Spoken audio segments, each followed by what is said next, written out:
Hello, everyone. It's Sunday.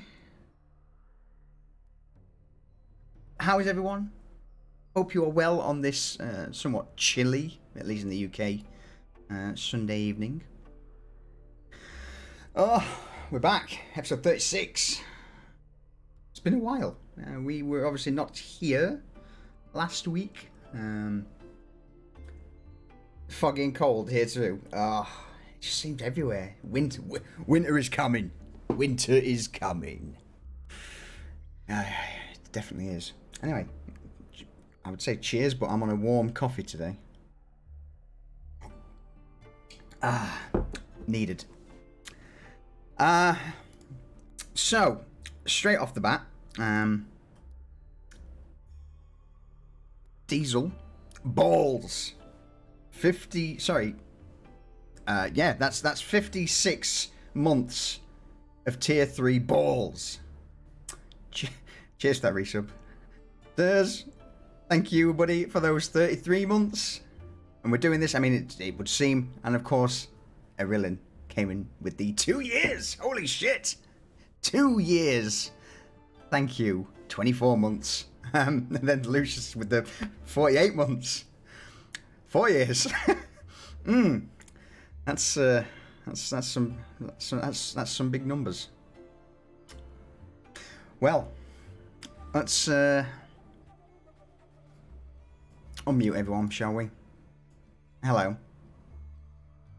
Good evening. How are we?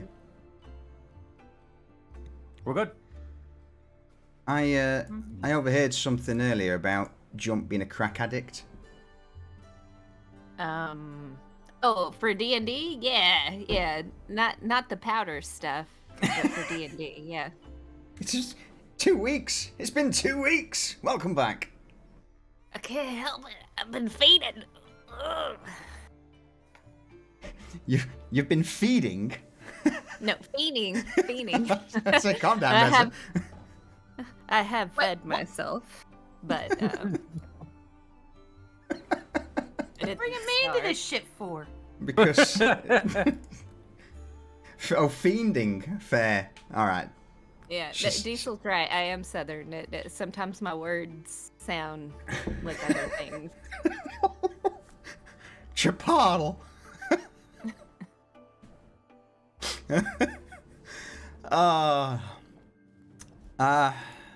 Sculpsu, how are you, my dude? Not too poorly. Been looking forward to this for, not quite as bad as Jump, but I've also been looking forward to this. Good, especially after last week, or the week before. No, the week before that. But anyway, dare I ask, Garrett, are you there? I'm back. Welcome back, mate. So, Sneeze, hello, how are you? Smith, good to see you again, mate. Let's see what goes right or wrong today. Again, as I said earlier, everything will go wrong, nothing will go right, for me at least, because that's how these things I mean, pan it's out. because Smith's in here. He's going to ruin every role that you ever have. Yep. You're not wrong. So, First. I mean, you're right, Lee, I did. In that case, then, with that, Cypher, would you do us the honours? No. Cool. Yeah. Go on. So last week we caught up with the crew, getting back to the folly after a night of firefighting.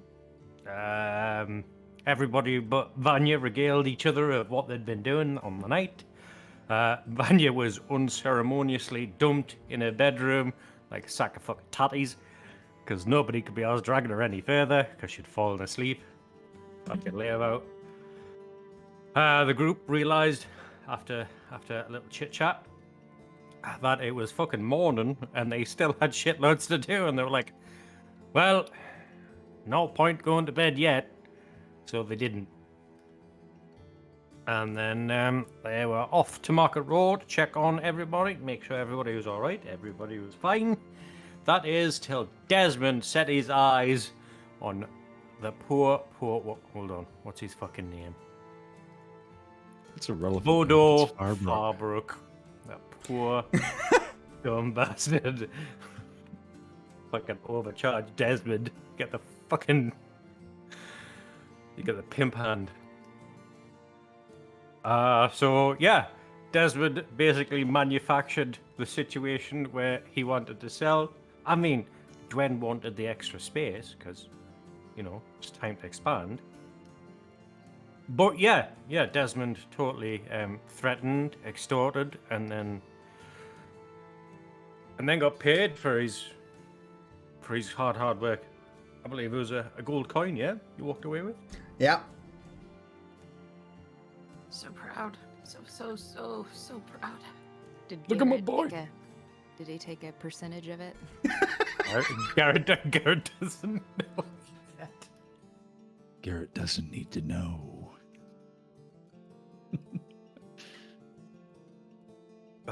So yeah, that happened. And then it was off to go meet up with Matt Asmund. We saw the carnage that was the slaughter. There was fucking mercenaries and guards alike fucking just strewn about the place. Well, there's a little something that happened in the middle there. You forgot. Oh yeah. We went to get lunch. Well, somebody went to get lunch. Reza had lunch on some tough asshole charging people for water or like gatekeeping water or something. And forget his name. Doesn't matter. He's dead.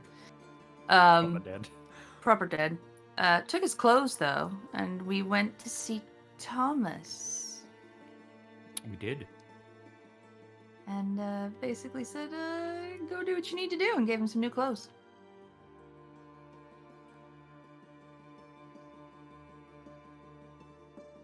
I mean, that's Yeah. pretty much exactly what happened, yeah. Yeah. Mhm. Yeah. And he was like, Kind of.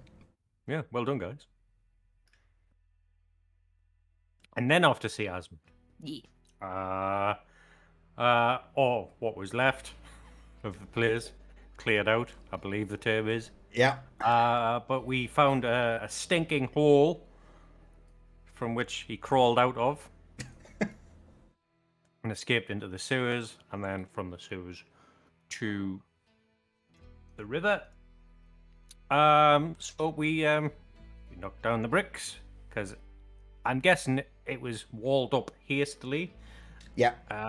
As the big man showed up in the middle of that, be like, yeah, we should probably leave. Yeah, probably should. But to our favour, because we managed to find it quite easily.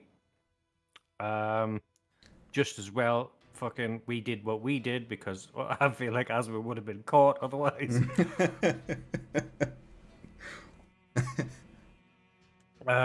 So we made it into the sewers to be face to face with a Ravager. That was fun. We tried to sneak past, so I just slipped on a turd. What? Yeah. I missed a Yeah. question. You missed a great session. It was really good. So we had to fight it, and of course, us being us, fire is always the answer. Yeah. You had to fight the turd? The Ravager. The Ravager. You know the big giant giant 12-foot cockroaches What? with metal Oh. blades on their arm. Yeah. Yeah. Yeah, I was just focused on the turd. I wasn't. That's why I slipped on it.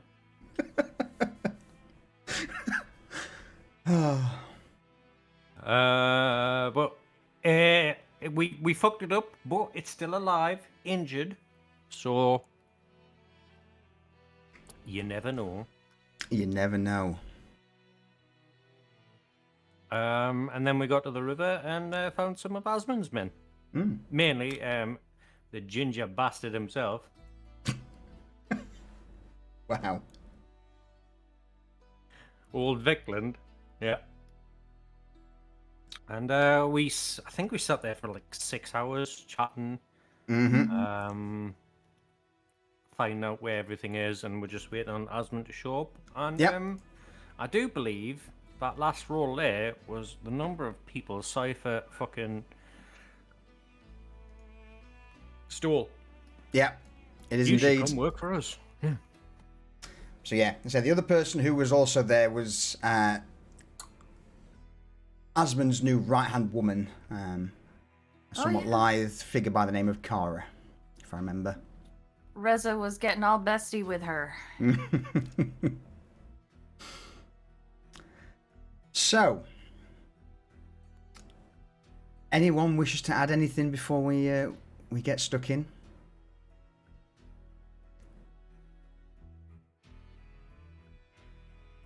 I'll take that as a no. Let's get it. So, Vanya, at this present moment, you are still fast asleep. So you can you hold. I will. All right. Okay, so in that case then, cast his mind back to last session. We'd all just finished off several hours of waiting outside the canals of the Polter district and the Commons. Sat on a small wooden rickety dock that juts out into the waters, you begin to see a relatively flat-looking half raft, half barge making its way towards you. The very helm of that barge, with one foot on a crate, hands on his hips, the familiar face of Asmund Mason. What a poxy twerp. Proper Captain Morgan stance. Just wanna, I really just want to push him into the water. Can I, Garrett? Can I fire it and just push him into the water? Can I? After he's given me the documents, I wouldn't have nose to get wet. Right. Smart. With two oarsmen using long 10-foot poles to push the barge through the water. Eventually they begin to stick it into the debris and dirt and filth below, and the barge comes to a stop a few centimetres away from the wooden dock. Vickland, Kara, and the rest of the gathered guards cast a glance between Asmund and you guys before the dwarf. Well, look who we've got here. Oh, it's been quite a while. Oh, hang on, just give me a moment and let me get off this bloody boat and, What are you doing here again? Why are you here? It's not been that long, Asmund. Fuck's sake. No, I mean, the issue is, why are you here? You know, there's a big fucking angry bastard stomping around all over Polter District. The fucking place. You not seen the glow in the air? The place on fire. Are you trying to get out as well? Oh! Oh, he doesn't know. No. Doesn't know. Don't know what now. The Inquisitor has found his man. You what to, come again?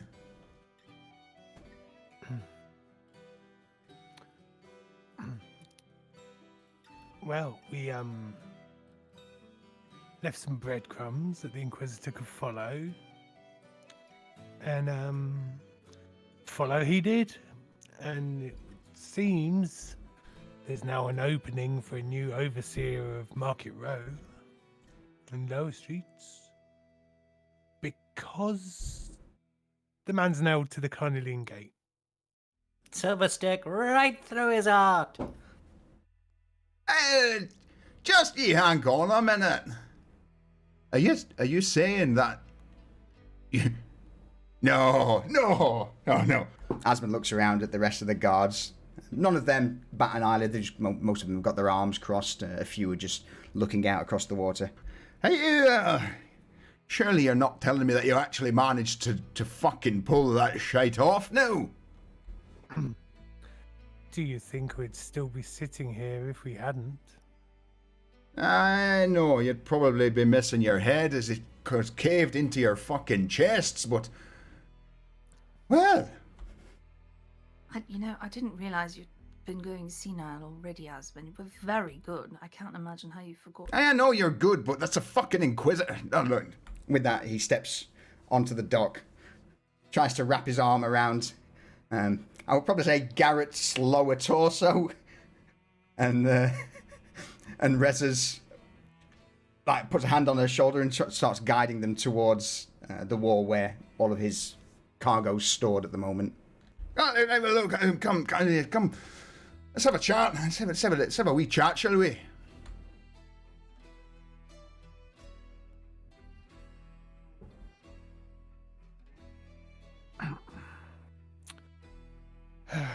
Come on then. Just out of interest, which way did you come? And he begins to point up and down towards several stairs from the street level down to the canal. Did you come like from the streets? How are things up there? We followed your exit from the thank table. Oh, Did a Well, really really- good job walling that up, by the way. Top notch. just out of curiosity, I left a little bit of a pile of was anything attracted to it? I'm going to guess not, since you're all here. Well done. At least it was ye and not, the fucking wardens. You're welcome, by the way.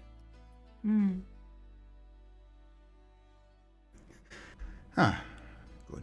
Well, could have been worse, They could have been one of the old savaging things down there. I left a bit of baits, but There was. Yeah, we took care of it. they're. Oh, all right. Of course you did. Sure. I studied poo. He did. He slipped. That's hazard pay, Asmund. You know that, right? Has ours pay. Right, so, Begins to glance over the party. Sees Garrett, Reza, Desmond, and then casts his glance around the rest of his cargo. right, so. I guess that you'd be wanting some paperwork, eh? Well, that was the deal, and we made a pact after all. Aye, that we did. And I'm not a dwarf to go back on his word, so. Here, first things first. Reaches down into his jacket, produces a large envelope that's been wax sealed, and offers it towards you, Garrett. I take it from his hands. There's a few things in there that, I thought if you'd actually panned out.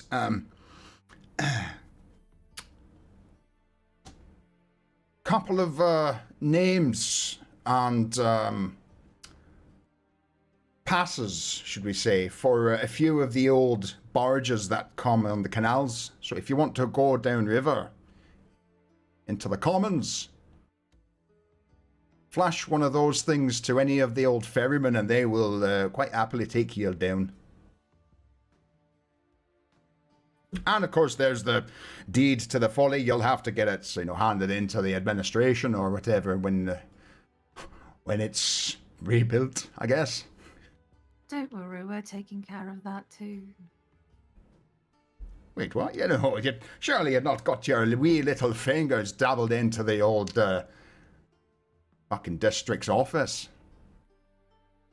Reza leans down and like drags a finger down his nose and then boops it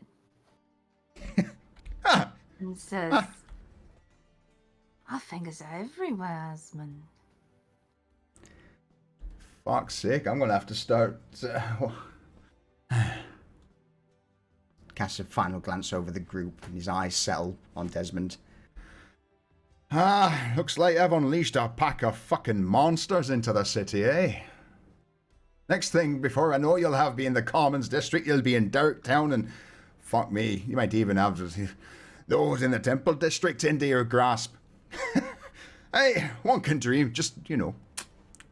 If that ever happens, Well- don't forget about me. Well, we hear you're moving on to bigger and better things, Asmund. Aye, that I am. That I am. What are you doing with the thank table? We served that up to you. You're abandoning it already. That thing's a little too hot for me to, and besides, you should see me new place. I'm more interested in the paperwork for the thank table. What do you think, Garrett?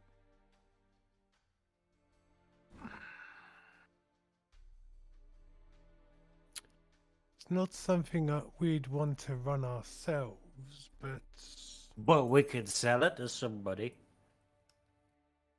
or at very least rent.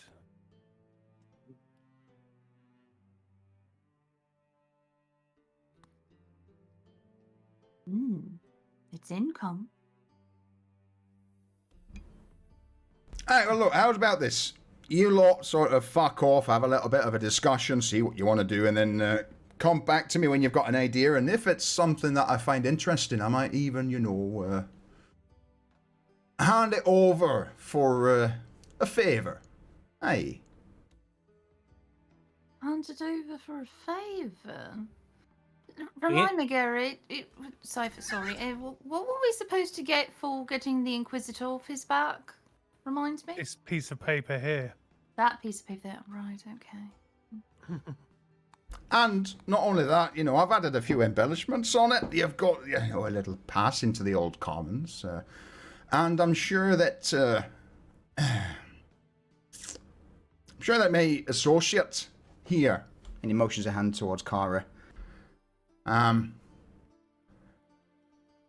let's just say that more than associate, let's just say business partners. Kara flashes a quick grin and bows her head. I run a little place, or let's just say looking to start running a little place that I like to call the Crimson Lotus over in Commons. Makes the thank table look like a fucking pissant's shithole, eh? Red carpets, silk curtains. Oh, you should see it. The lads and lasses who work there. Curtains. Carpets, curtains, all of the lanterns have got crystals in. Crystals, not using oil to burn. And they let you in. I may have persuaded them. Sounds about right.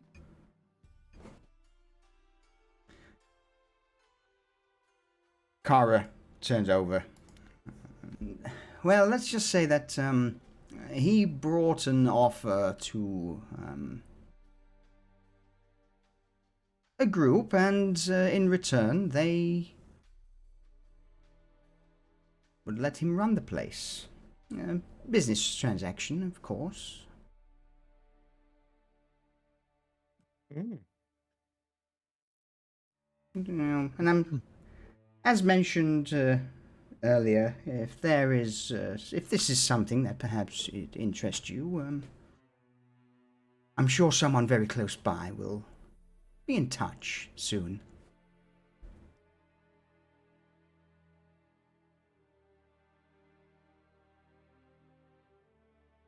Okay. Well, we shall keep our eyes open then.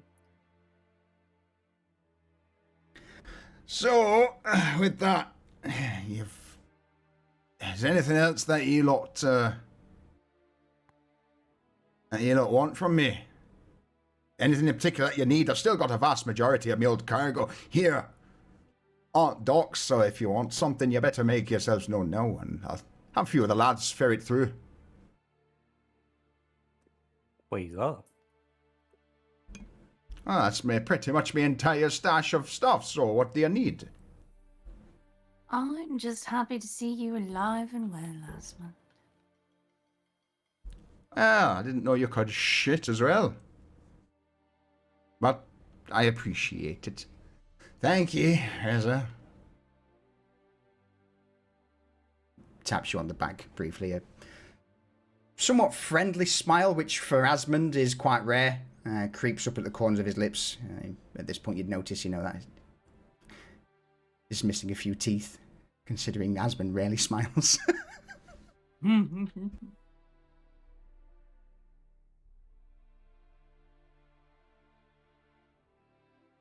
Yeah. Cypher's going to start rifling through his shit, because, shit. It's mostly just odds. Oh, sorry, go on. Yeah, zero chill. Yeah, it's mostly, again, odds and ends, weapons, armor, nothing really of value, but, if there's any sort of basic things like a couple of jars of oil or anything like that that you wish to replenish, you'd be more than welcome to, to rifle through and take them. I mean, he doesn't need oil. He's got crystals. Roll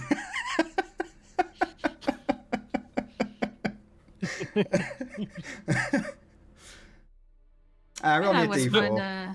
I wouldn't mind a jar of oil. Roll me a d4. Oh! Nice. There you go. Well done. So yeah, as you begin to rifle through the crates and barrels, wrapped up in a bundle of linen, you find 4 large jars of whale oil. Again, restocking the ones you tossed earlier. Yeah, so Cypher will just be like, you don't need these. He'll just take them. Start handing them out. Asmund doesn't even look, he's just, waves in your direction, Cypher. it's too busy getting the, several smaller crates onto the barge with Vikland sort of taking the lead on it. And he's like, Oh, this is heavy. What you got in here, boss? Don't you mind? Just get the damn thing on the old fucking boat, you bastard. Me and you have still got things to talk about. all right.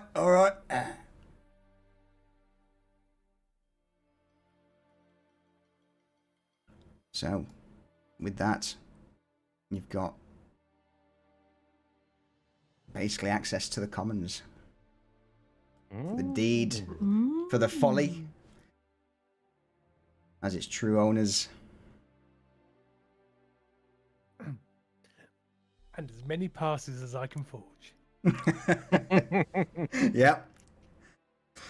So yeah, it's not like the as you open the envelope and glance inside, Garrett, the passes aren't like formal ID required to get into, or through the gates. These are more like a hole punched piece of wood, very thin, that is almost like a token that's handed to the ferryman and the barge owners, and they will take that, and in return, they'll ferry you a return trip into the commons and back down the canals, out of sight of patrols and without needing to pass through the gates themselves. So it's certainly almost like these are the smugglers of the waters. And again, commons may not be the only destination they can go to. All right, Well, then. Desmond. Desmond is going to look over, because obviously this is all going on. He's going to look over and see if there's anything interesting. Like, obviously there's oil stuff. You said that there's not like stray weapons or armor or anything in there, right? There are weapons and armor. None of them seem to be like intricately designed or forged. They are more of your typical mass-produced, with the exception of, maybe not being as rusted and blunt as the vast majority of lower streets and Polter District's weapons. This is almost Asmund's private army stash. And what's Vikland struggling with? He's got a Just large boxes? barrel. Yeah, like boxes and barrels, basically. Just full of various odds and ends. All right, so Desmond's gonna scurry through and see if he can find any like armor that he would actually want that's not rusty fucking chainmail. Roll me an investigation check. One moment.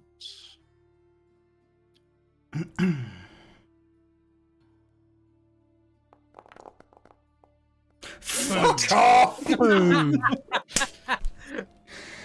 As you begin to fucking burrow through the crates, just off in the back, there's a large chest with 2 padlocks. Each of them, fucking diamond armor gear.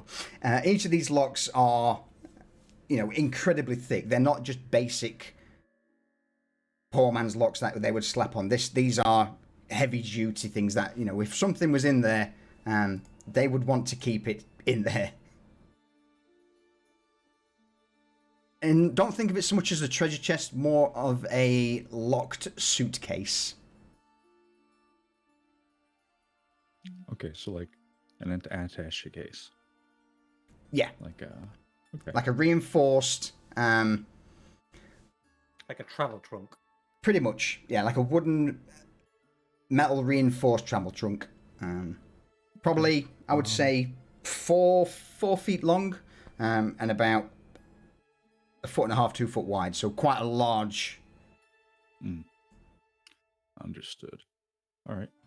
Desmond's gonna hoist up. It's obviously it doesn't look like garbage that he's just gonna part with, but it's like Desmond will hold up and what's in here? Looking over towards Asmund. Oh, that.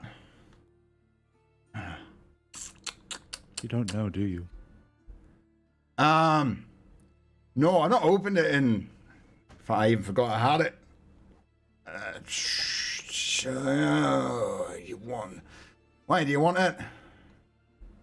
Well, I figure if I can help you move some of your stuff, and I can just take this. I don't know what's in it. You don't know what's in it. It'd be a bit of a gamble.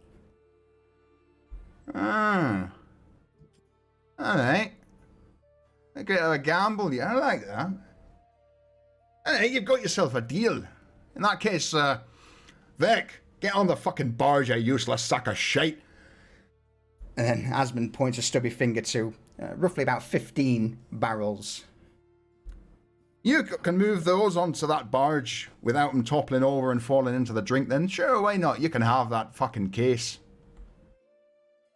All right. And Desmond will set the case aside and just start lugging stuff. All right. Anyone else doing anything as you just see Desmond just walking back and forth with barrels of ale and crates of miscellaneous necessities? Reza's gonna go over and casually loiter on or near the chest. If it seems sturdy enough, she's just gonna sit on it to make sure that nobody tries to tamper with it while Desmond's doing his work.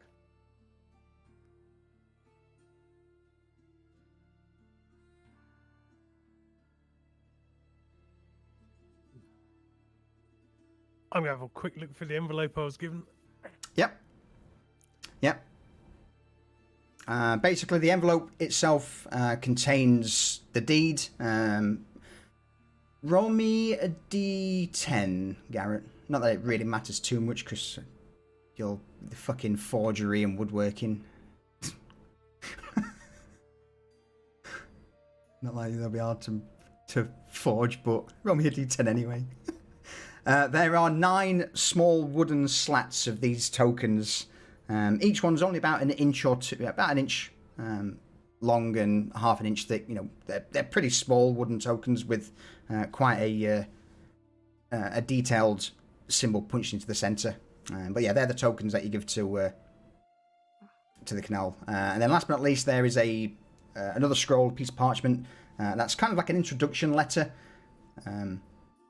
written by Asmund that says, you know, oh, glad you could, you know, do that, haha. Here's where I am in the old, you know, in the commons. Here's the, you know, I work at the Crimson Lotus, and, you know, basically a very rough map of how to get from one of the docks, or say one of the piers, should I say, to the centre of the West Commons where the Crimson Lotus is located.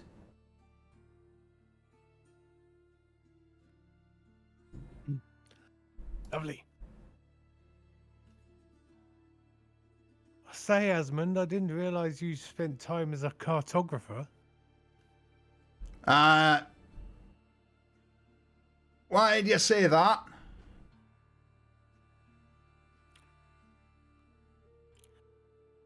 This map is truly something. Oh, is it that? Oh, well, thank you very much. I appreciate it. I can't tell what it is, mind you, but it's definitely something. Alright, I'll let you fucking wanky. Fucking smart arse.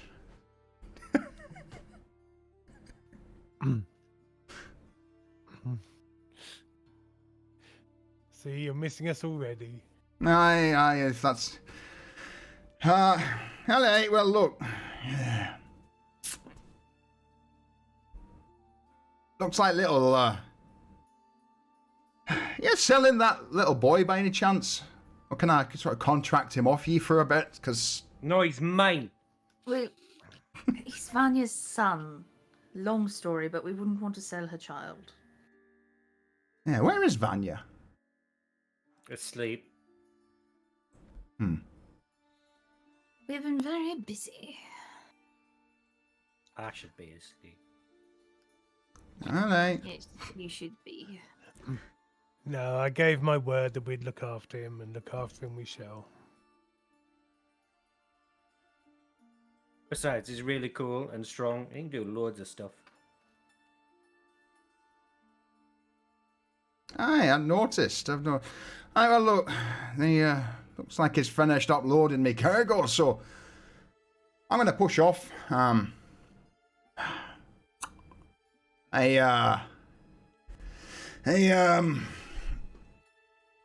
appreciate what you've done. You know, getting that big fucker off me back. Thank you. You are very welcome. And you know where to find us should you need us. You see Asmund for a moment just shudder, like a shiver went up his spine. Yeah. Aye. Go back. I don't like that. No. I'm going.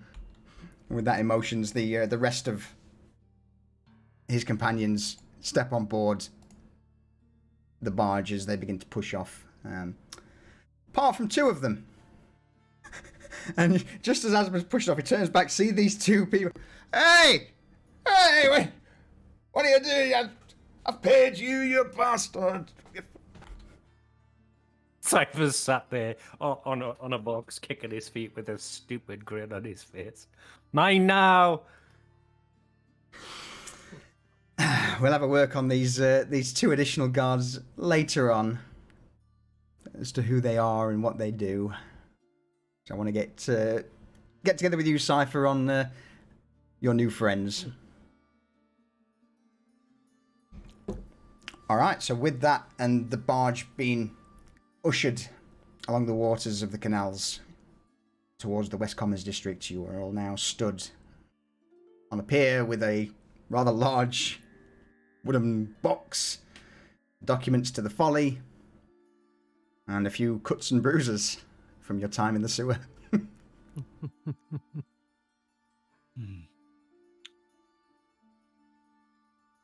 we go home? Desmond, Did you get the key to that box from Asmund? I did not, but I didn't. I thought maybe I could just pay you to open it. You know how to do that, right? Yes, I'll open it for you. Oh, we can wait until we get back to the folly. No sense opening it here. Yeah, my new friends can carry it for us, can't you? Good guys. Oh, that's a shame. I just had images of Desmond dragging this 5-foot coffin-shaped item behind him. Hitting every cobble. Open the box. That's weird. It sounds like someone's screaming inside. Must have been the wind. So, with that, and you all now turning... This time to head up the stone stairwells at the side of the canal back onto the main street level. On the way back towards the folly. Vanya. Yes.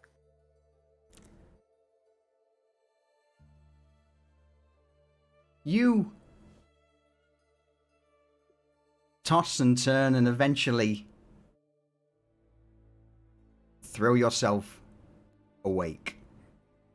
Glancing around the room, you're still in your clothes from the night before, black soot and ash in your hair all over your face. What happened? So Vanya really took to heart what Garrett had said about helping the town and making sure that they knew that, you know, that we're there to help, that it's the folly that's helping. So she decided that she was going to help the town. And so as people were panicking and scurrying about, she borrowed a what would you call that? A wagon, Yep. a wagon, Cart, maybe? wheelbarrow, cart, wagon, yeah.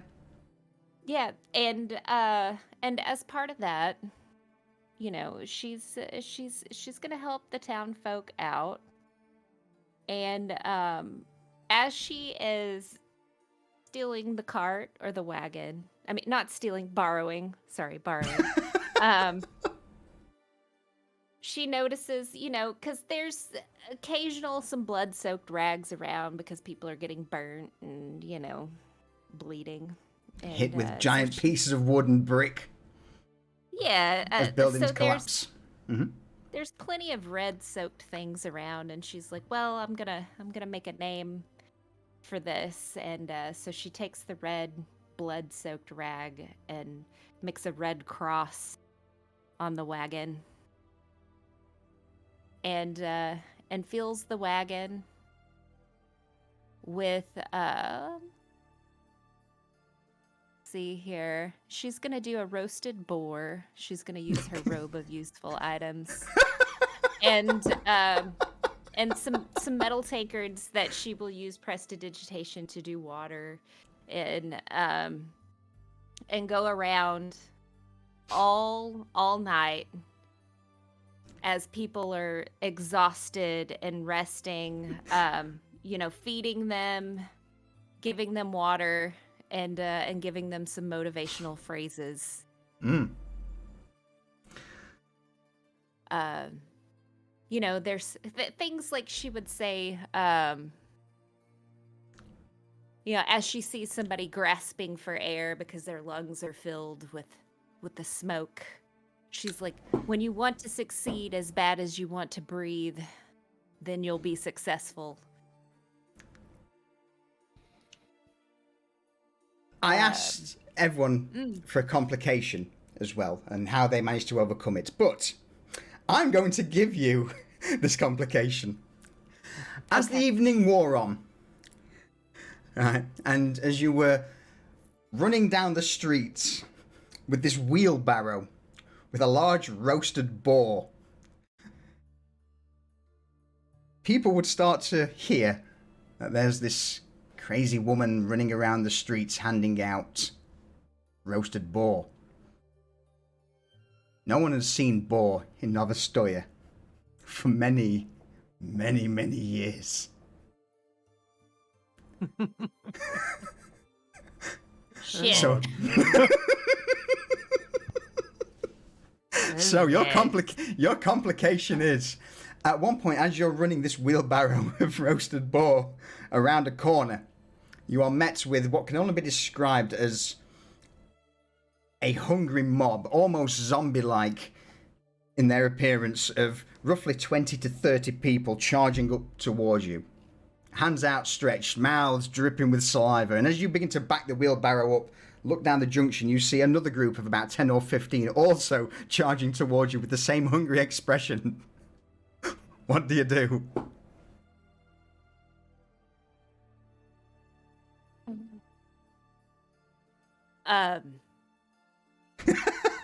She's like, she looks around, feeling, confident that she has served her purpose because people want her services, right? So Say it like that. So she takes her red rag, her hand is stained by this point, and decides, because as she's been, wheeling the barrel around, every area that she has visited, she has put on, the house like a red cross. She's gonna leave the wagon there and is gonna slowly back up. Okay. And say, I hear there's boar in the wagon. You say, oh my god, I'm so hungry. Get out of the way, you stupid bastard, you greedy fuck. And before you know it, this group of about 40 people descend on the cart. You're, at this point, quite well back as handfuls of meat are begin to be torn away. And after, I would say 30 seconds or so, this frenzied, hungry mob starts to brawl in the middle of the street over the scraps of what remains of this boar. Ignoring all the fires and smoke and chaos around them. She's gonna yell out, you cannot change the circumstances, the seasons, or the wind, but you can change yourself. That's something that you have charge of. Stop fighting! There's fire! And so that moment where hearing the fire, like, oh shit! Oh, I feel actually revived. Quick, get to the buckets! And as quickly as they descended, they begin to disperse. Returning to fighting the fires in lower streets.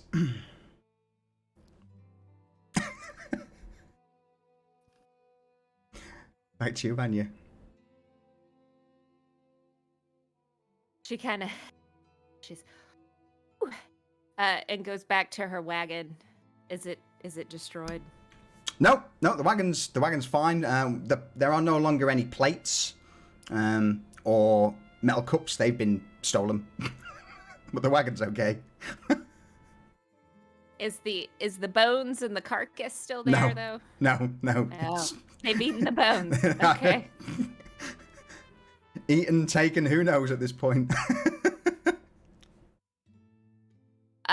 Does she feel like everybody is satiated and as much as one could be with a roast boar and about 40 people, sure. Well, so she sees, maybe, does she see some individuals that need a little bit of pick-me-up?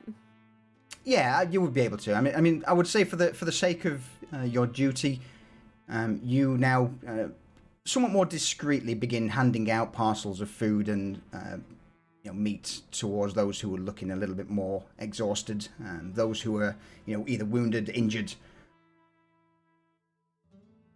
Yeah, and she's just going to, as she's handing that out, just softly, stroke their forehead or their arm to comfort them, and just, telling them, don't die with your song inside of you. Let I'm it going out. to die. What are you telling me not to die?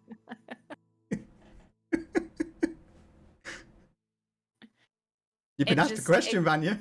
I'm letting this go. Go on. Okay. Go on, I was Reza. joking, but No, I like I'm it. not. Yeah. No, I'm not joking. Crack on. Where are you hurt? You talked about dying. Am I going to die? Maybe. But don't be afraid to fail. Be afraid of never trying. Failure is the stepping stone to success. You tried today, and you may die. And this person just collapses on Vanya's chest and is just clinging to her, sobbing. Like, I don't want to die. This is tough, and so are you.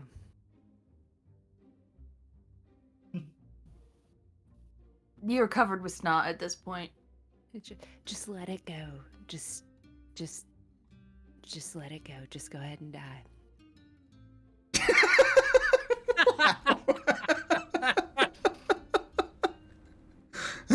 Okay.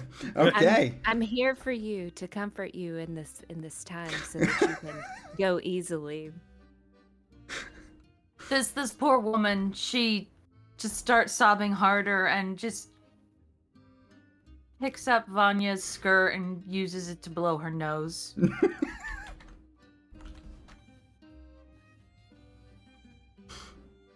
Well, okay. Well, you're not going as fast as I thought that you would. Here.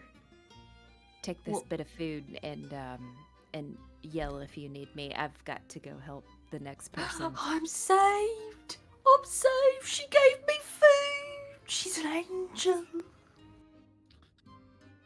I am an angel, and let me tell you this. We at the Folly, we care about you people, and about saving you and saving this town. And if you're ever thirsty and want to buy some ale, we have the best prices in town. So this woman has run off yelling, she's an angel, she gave me food. And you've got more people coming at you now. You're welcome, Solution.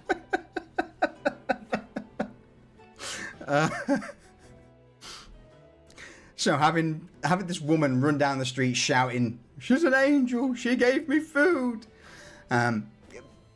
People are starting to take note. And obviously overhear the name of the Folly. No shit. So happy right now.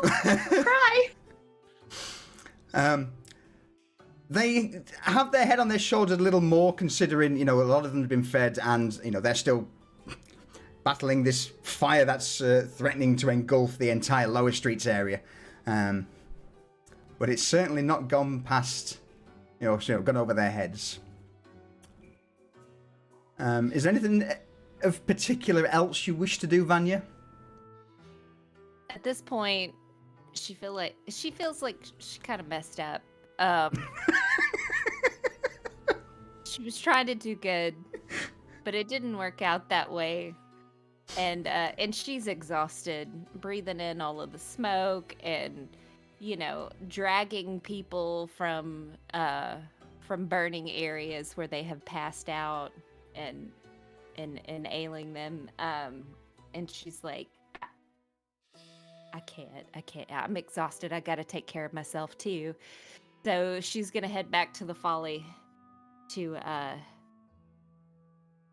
rest and then figure out what she needs to do the next day. But she's gonna take her wagon with her and park it in front of the Folly. And it's there, as you begin to make your way down the road, that you collapse, exhausted, onto the wagon. And it would also be at this point where a few minutes later, the rest of the group would return, see you collapsed on your barrow, and it's there where you're then unceremoniously dragged inside the folly, hoisted upstairs to your room, and tossed to your bed.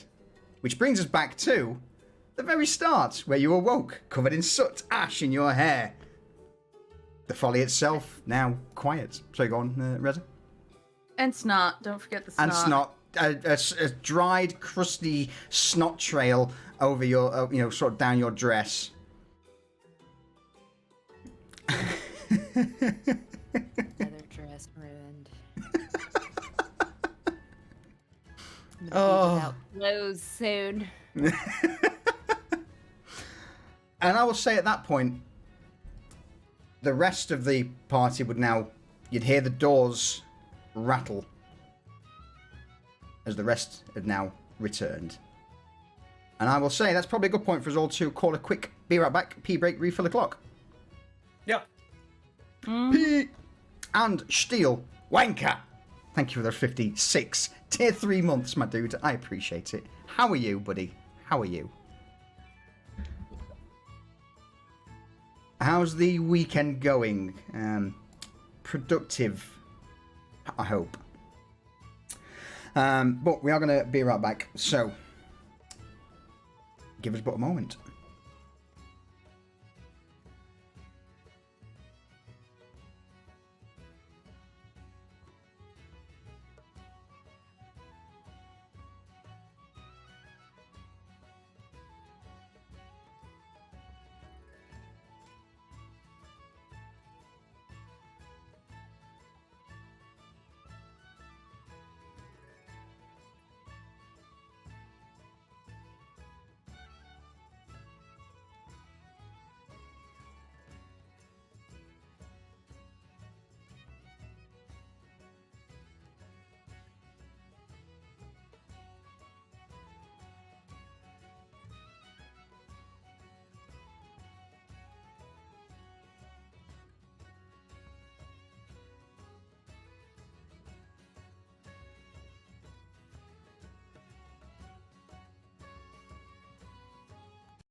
I pressed the wrong button.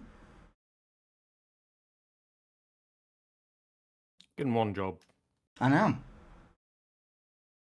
Shit's fucked you. Where's... Just waiting for me bloody kettle to fill. Why have I killed the music? Yesterday Cheers, the Durs. music died. I know. It is. I realised I'd left it on repeat. I don't want to hear this same track over and over and over again. That's fair. There we go. There we go.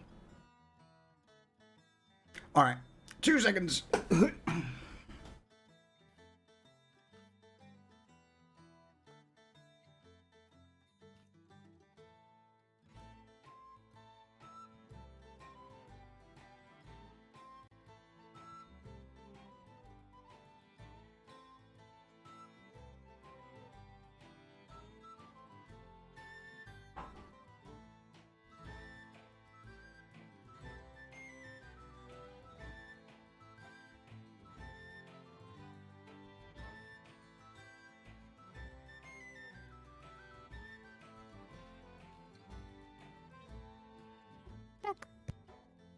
Welcome back. Mm-hmm. Kelly, I'm glad that you got the Red Cross.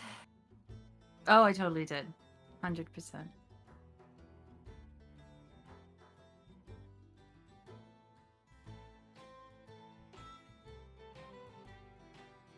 Fucking Florence Nightingale of Lower Streets. She's here to help. And to help those die that may only have a broken foot. I'm not lying. I was kind of expecting like the snot rag use of the dress to end in her just ending this person. That's what I was hoping for. She You're was all a bunch of focused on being savages. good.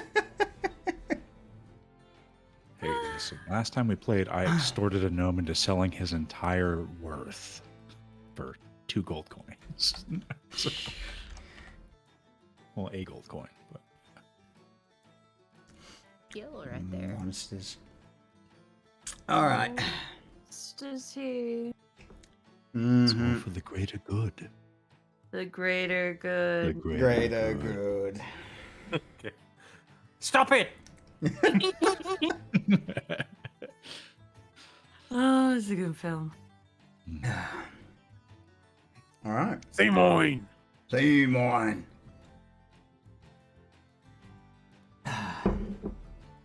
Still can't believe I got a nat 20 on something I have no bonus to. Fuck off. Story of my fucking life. All right.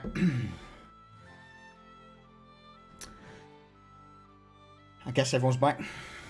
Yeah, it's just Oh, you Smith's didn't leave. fault. Yeah, I didn't leave. Yeah. It is Smith's fault, actually. Fucking guy.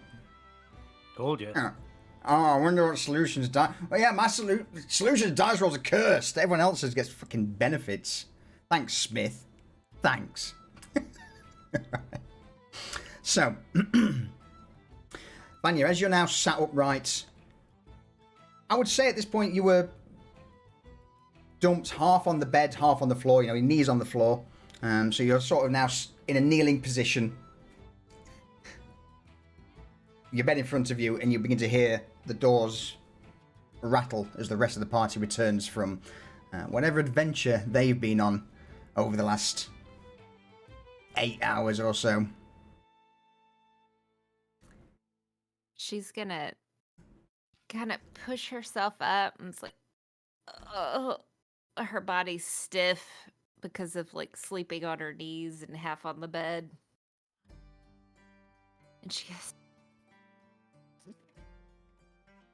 oh, I smell terrible. My dress. Oh.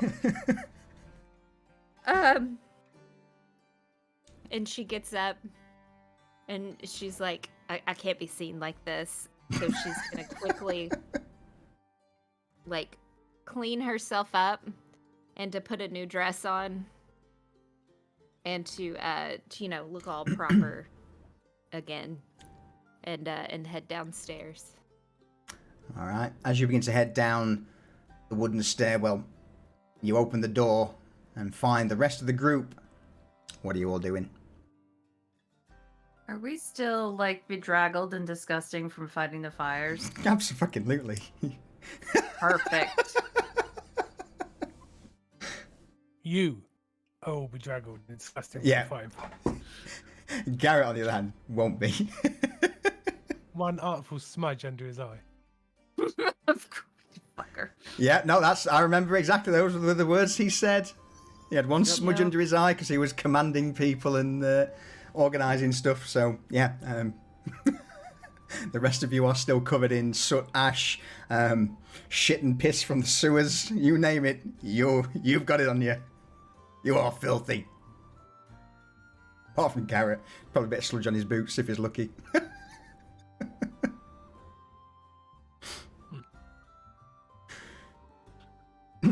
Oh, I am fighting the temptation to do something mean. Well, what are you doing? What are the rest of you doing? What does Vanya see as she steps into the folly from upstairs?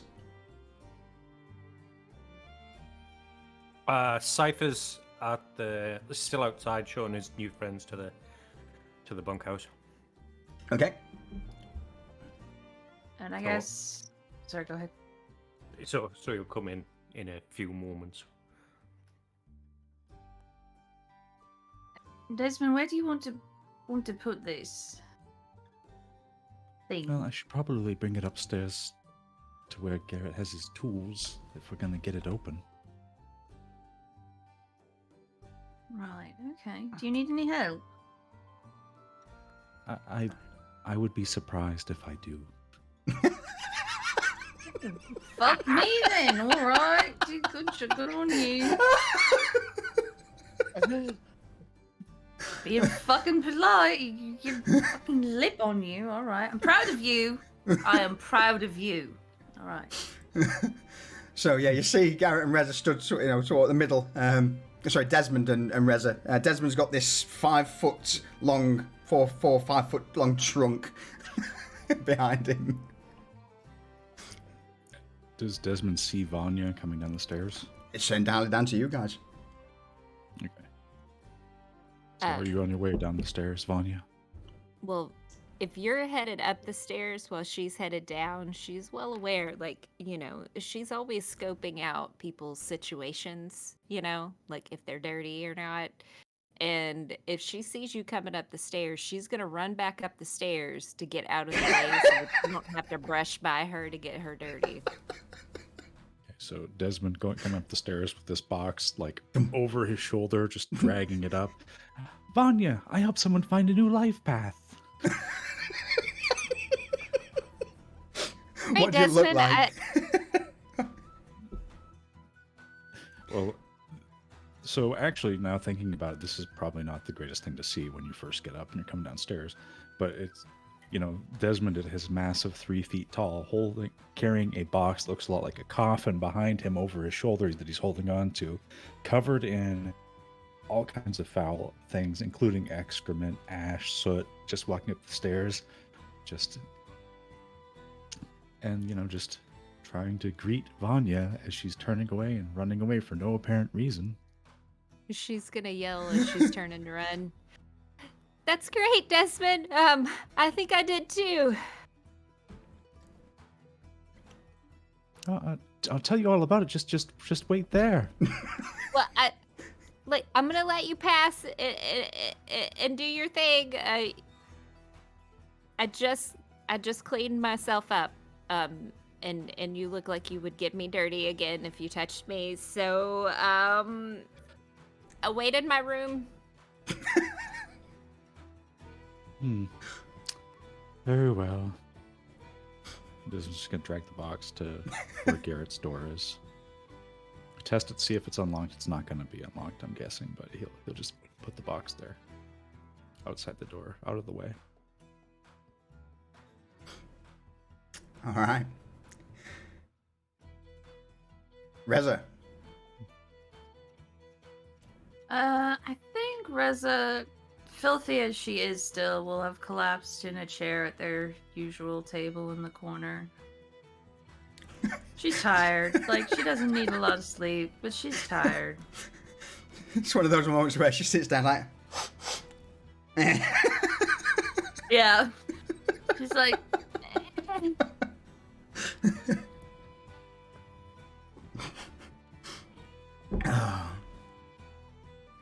Garrett.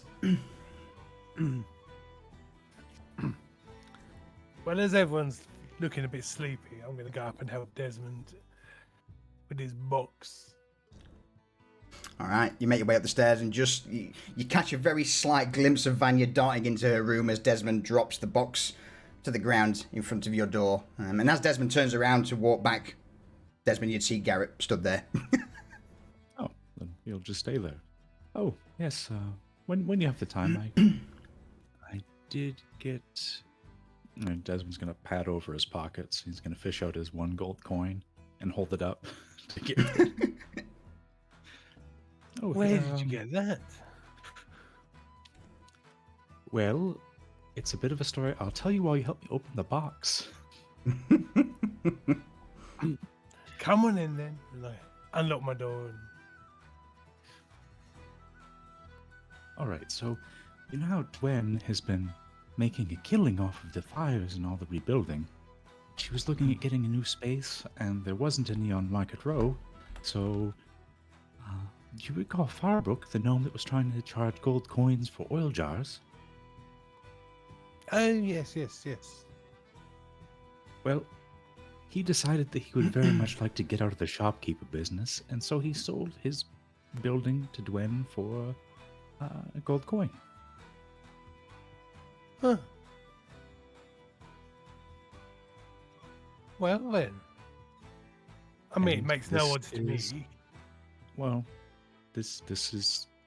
Well, she gave me 2 gold, so I took 1 and gave him the other, and so yeah. And he's gonna proffer the gold coin towards Garrett. Well, he wasn't paying us protection money anyway, so there's no problem there, and I'm sure we can find a use for this. But let's get this box open, because I'm not gonna Yes. lie, I'm quite intrigued. I am as well. But part of the reason I didn't ask him for the key is because I didn't want him to realize what might be inside it if it's something good. Good instincts. Very good instincts. Now, where are my tools? Everywhere. Vanya Vanya. pops her head in and goes, in the drawer on the left. Reza has realized that they're opening the box upstairs because Desmond hasn't come back down, so she's wandered upstairs too because she's interested. And So- she sees Vanya in the doorway. Yep. You bitch! Don't She's do it! Vanya, it's so good to see you. She goes in for a hug. Vanya is going to use prestidigitation and is going to do like a puff of air in her face to try to like deter her away. That only works on cats. Come here, give us a hug. No! Reza, roll me. In fact, I would say both of this is quite an acrobatics for both of you as you try and. Vanya tries to dart and duck away, and Reza, you try and hug her. So, yeah, both of you roll me an acrobatics check, please.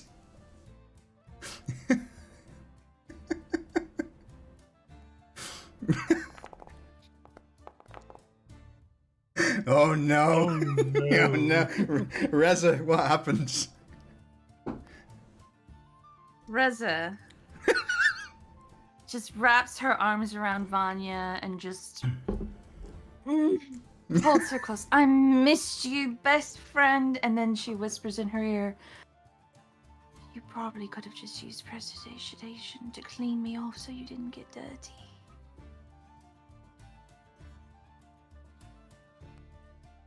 Just a single tear just rolls down Vanya's face.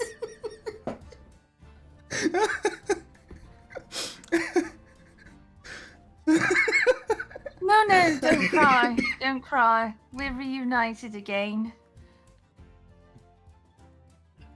Keep a positive mind. Keep a positive mind. Remember, a failed attempt doesn't make you a failure. Giving up does. And then she wraps her arms around Reza and embraces the hug and just fully gives in to hugging her back. And Reza's rubbing her back, and then they start rocking back and forth. Like a fucking Hallmark movie. Yeah. She's like, we're making progress. That's just keep a positive mind. We're making progress. She's changing. Garrett. While this is happening, Garrett leans down to the left drawer and pulls out a washcloth and throws it at him. And then from in Thank his you. jacket, he pulls out his thieves' tools. Before this carries on, I would say also at this point, stood behind you both, with mouth agape, Cypher. Yeah, Cypher walks in. He's just like, "What the? What's going on?" We're opening the box.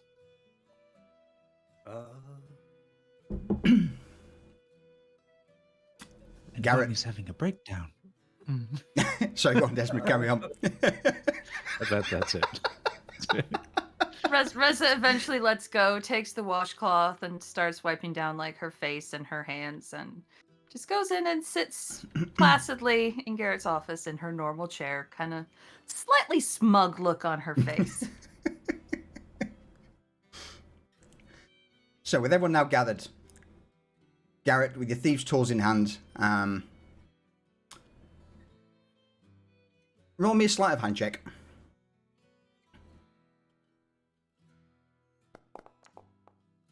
So, in 11. These locks are old. Haven't been used in a while, but the mechanisms inside are completely seized. How would you open this? There's 2 of them. Well, for a start, I'm going to throw a bit of this into it as well. Aye. E for 12. Yeah. How? So again, it still stands. So how would you open these 2 locks that are, a little bit seized up? Don't want to move. Very old. Okay, I take a small vial of oil from the thieves' schools and dip it into the lock, just giving it a chance to fill in, and then. Oh, pardon me. You're pardoned. I Sorry, I went the wrong way. Then I slip in some little feelers into the side of the locks, trying to find where the latches are. And then finally, I manifest a dagger, but not a normal dagger, a replica of the dagger that Matt gave me. The one that's good for opening locks. And I slide that between the top and bottom, just freeing up, taking the pressure off the lock on one side, where I can get my pick in and just gently start easing it open.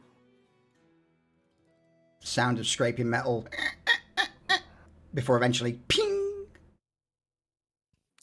And then with the pressure off on one side, slide over to the other. Mimicking the process on that side. Again, granted by another satisfying sound of the lock unclasping.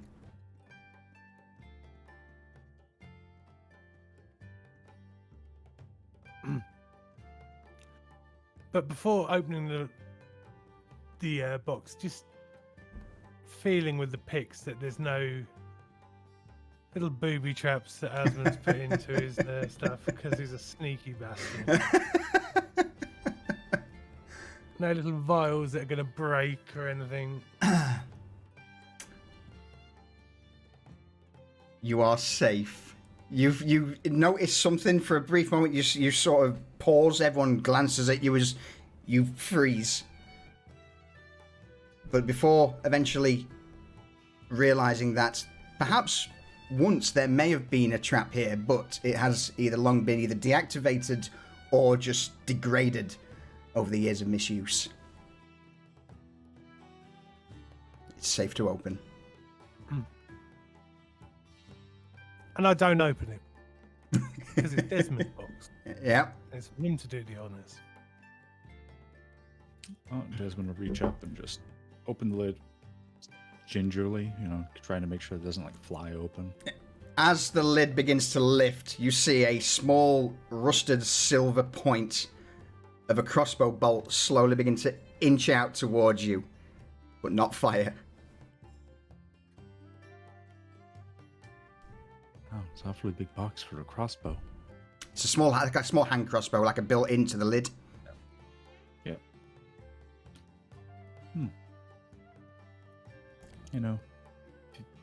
That's a good idea if you wanted to ever, add more defenses to your door or something. Very reminiscent of a musket at a door. Mm-hmm. But we'll open up the box. So, as you lift the lid completely and drop it down onto the other side of the table, inside, neatly packed, are several bundles of, at this point, I would say worm-eaten linen. But beneath the patches that are missing, you see smooth, somewhat tarnished, but smooth metal plates of armor. All right, then. So Desmond will fish it out and try to figure out what it is. As you begin to take the pieces out and unwrap the linen, What's arrayed before you on the table now is a rather old, tarnished set of plate armor in dwarven size. Okay. Well. Interesting. You think Asmund ever wore something like this? Osmond wear armor? I don't know. It looks like it would fit him. Perhaps he has some kind of a dark and tarnished past that he wants to ignore. Maybe that's why it's in this box. Oh, he most definitely does. Osmond is a dark and tarnished past. So, Although I think this armor might be a little tight on him these days. I didn't want to say Well- it like that, but yes. well, Desmond, would you be interested in wearing any of those pieces? Possibly. You know, I'd have to see how it would fit and how it would all go together. But it would be a lot better than having some of that guard armor with this insignia on it. I wonder if it's magical at all. I very much doubt it. Well, we can find out. Are Cypher you will gonna wander roll over. it up? No, what? No. Cypher just hovers a hand over it and casts Identify. Jeez. If it doesn't fit, could Garlic maybe tweak it a little bit to fit for Desmond? He works in leather, not metal. Oh. Never mind, I've used my Identify, so he's just tired and he goes, it's not working. So it's not? As I said, I don't think it's magic. I think it's just plain Old. metal armor of some kind. But I'll see what I can do with it. So yeah, it is basically a full set of plate mail armor. Tarnished, old, not degraded or worn out, still very much in good nick. But as I say, in its current state, it is sized for a dwarf. Whether or not you wish to break it down into its sort of component parts and quick bits and pieces is up to you. Well, I mean, the first thing is somehow getting it resized. Yes, Garnak may be able to ramshackle some sort of, plate chest with leather, or again, I'll leave it to you on what you're doing. Honestly, Solution, I was already going to talk to you about something that this works That's really fine. well with. Yeah, so that's the whole plan. You've got, yay! You've got your plate armor at last. It's a shame you can't fucking wear it. I am a Vanya's cruel gonna- DM. Sorry, go on, Vanya. She's gonna say, now Desmond, like sometimes when it's a little too big, it causes chafing. So I can sew you something padded to wear underneath it. No, don't worry about it. I'll figure things out. But as your mother, I feel inclined to ensure that you don't chafe.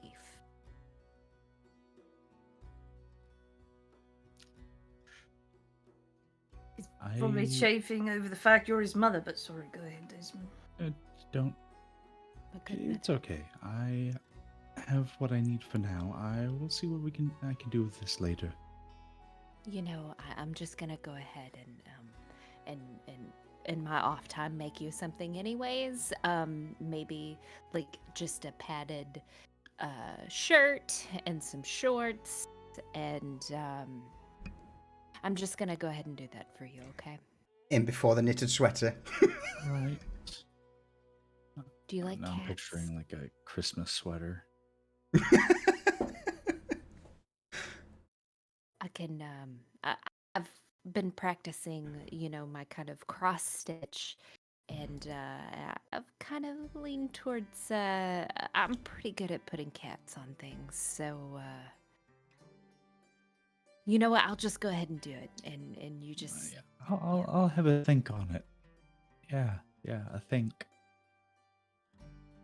I'll make them furry. It's going to be a Weasley jumper, isn't it? The big D on the chest. And did Garrett take the coin? Oh, yeah. Okay. Of course he did. If he wouldn't have, Vanya was gonna throw a fit. Then yeah. So Desmond will close up the box, not relock it, and just like, all right, well, I'll put this down out of the way. And thank you. I'll see what I can do with it. You're right there, Lee. Yeah. Garrett's made bank off of Desmond's efforts. Yeah, I'm just going to make myself a chair made out of gold coins. It's gonna be great. Coins for the coin throne. Yes, mate. All right, so with Desmond lugging this this crate off the table, the room's yours. Cypher fell asleep in a chair as soon as he couldn't do the thing. He sat down, stopped moving. That's it. He's gone. Yeah. And I just pull a blanket off the bed, wrap it around him.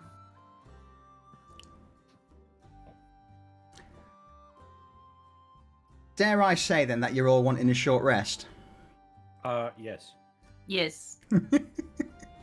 All right. So, with business concluded, and you all starting to drop like flies, apart from Vanya, who's, you know, wide awake, but she did sleep for 8 hours previously. I'll give you all a short rest.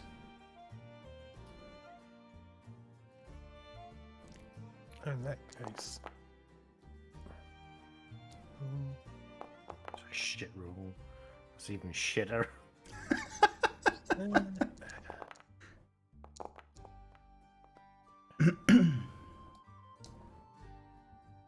my Sonic Fire. dice back.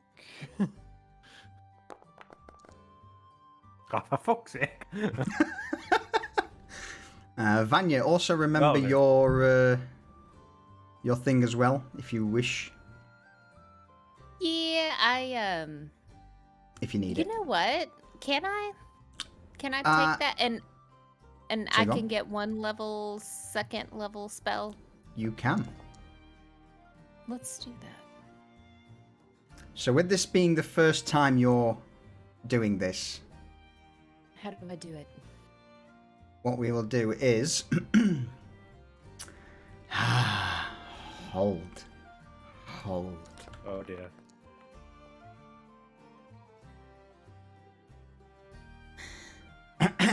Just off in Vanya's room.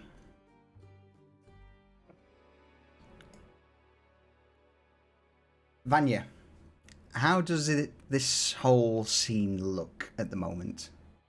Considering you're about to draw on the power of your contract for the very first time.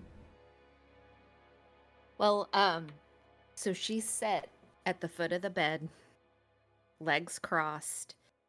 She has cleaned herself up from whatever shenanigans that Reza was doing. And because she wants this first time to be special and her to be clean. And so she has just everything is perfect. The bed is made perfect. She has a few candles lit. Some nice kind of scents going, and you can hear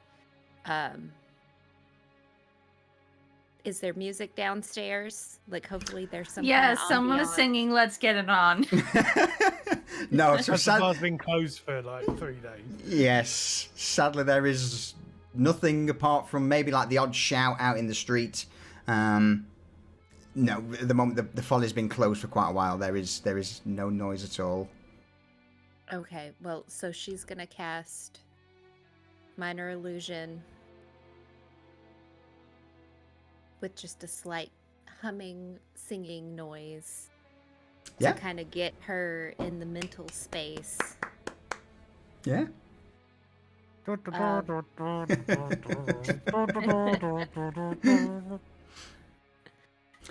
And- with and this, she's- sorry, go on. Gonna pull her contracts out in front of her and reread them and just kind of meditate on it. As you close your eyes, you begin to visualize the words of the contract, and through a hushed whisper, again in a language known only to you, Infernal. With the words spoken, the area around you just begins to shimmer ever so slightly red as this piece of parchment that's laid out in front of you also begins to slightly levitate off the floor, also glowing red as a slight shimmer of fire ripples across it. At that moment, a string of red energy is pulled from the contract towards your chest, and if you would do me the honours of throwing up the contract of power.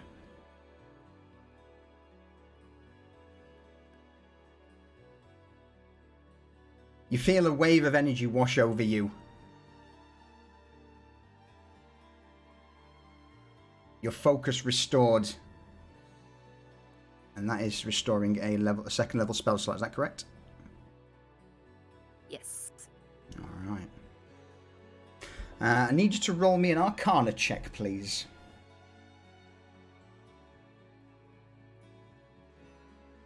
So as this energy is being pulled from the contract to your chest, for a brief moment you feel the location of where the contract is, and whilst this energy is being drawn from the contract, it's also being drawn from him, but not enough to currently cause him any issue.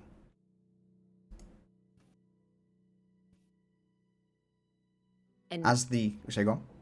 I was gonna say, since she knows that it's not causing him any issue, she's gonna just let out a sigh of relief.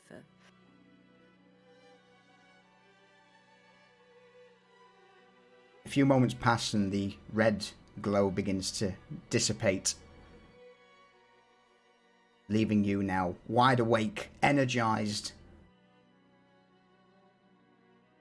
as a portion of that man's soul was basically turned into your own power. But he's okay. He's fine. Yep. Yeah, he's absolutely fine.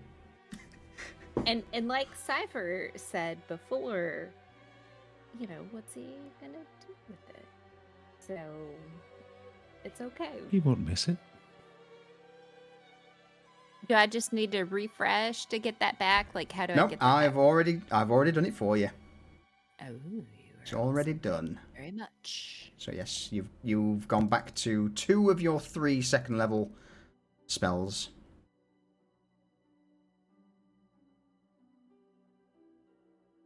All right. Anything further you wish to do, Vanya?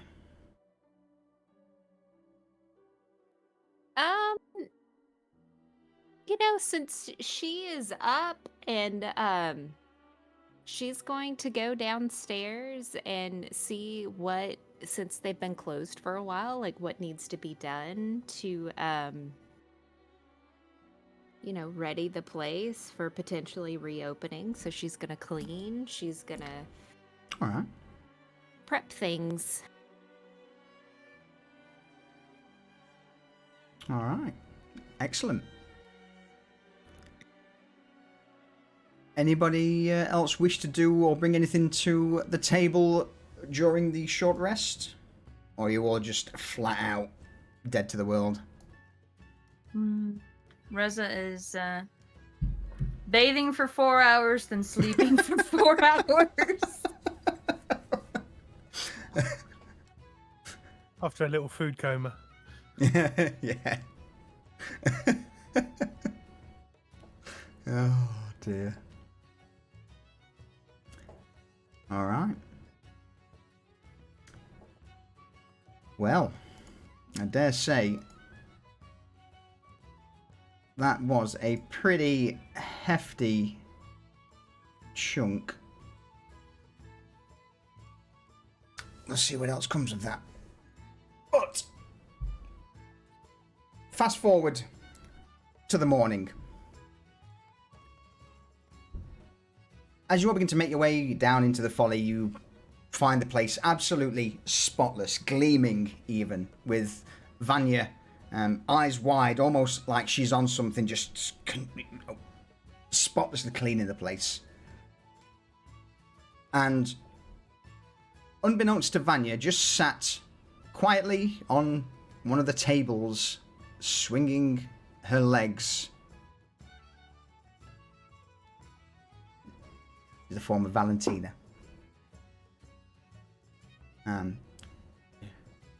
Who steps down first? Cypher, because he's hungry now. Okay. So, still a bit of a mess. Sleep in his eyes. Still transforming as he comes down the stairs. So still put on his face. He's like, ugh. You put it on, it stays there for a second, and then just slowly begins to sag again. Yeah, half my face is sagging. Yeah. I have to slap myself a couple of times for it to wake up, and I'm like, oh. Morning, everyone. Vanya looks around, like looking to see who everyone was. Notices Valentina. She just waves. Oh. Morning, Valentina Cypher. Sorry, I was really You into were getting... really into it, weren't you, darling?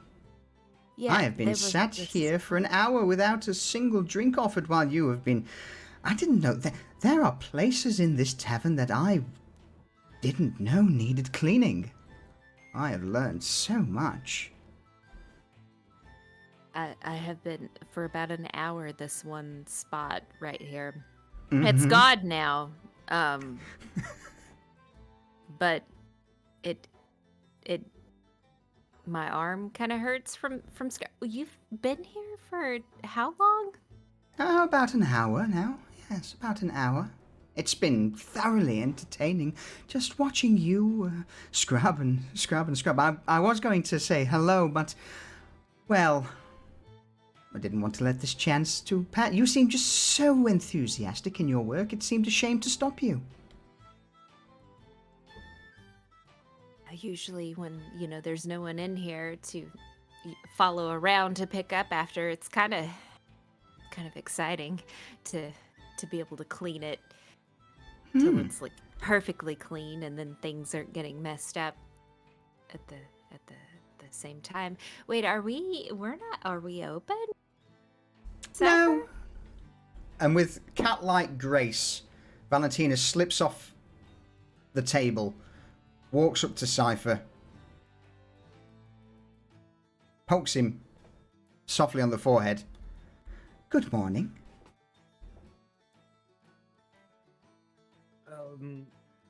Okay. I got something on my forehead. No, but, do me a favor, if you would be so kind, and go grab Garrett and Teresa and Desmond and the rest. I may have something that interests you all. Okay. And he'll turn around on his heel, shoulders slumped, tramp back upstairs. Like a teenager who just got told off. Start shouting halfway up, Garrett!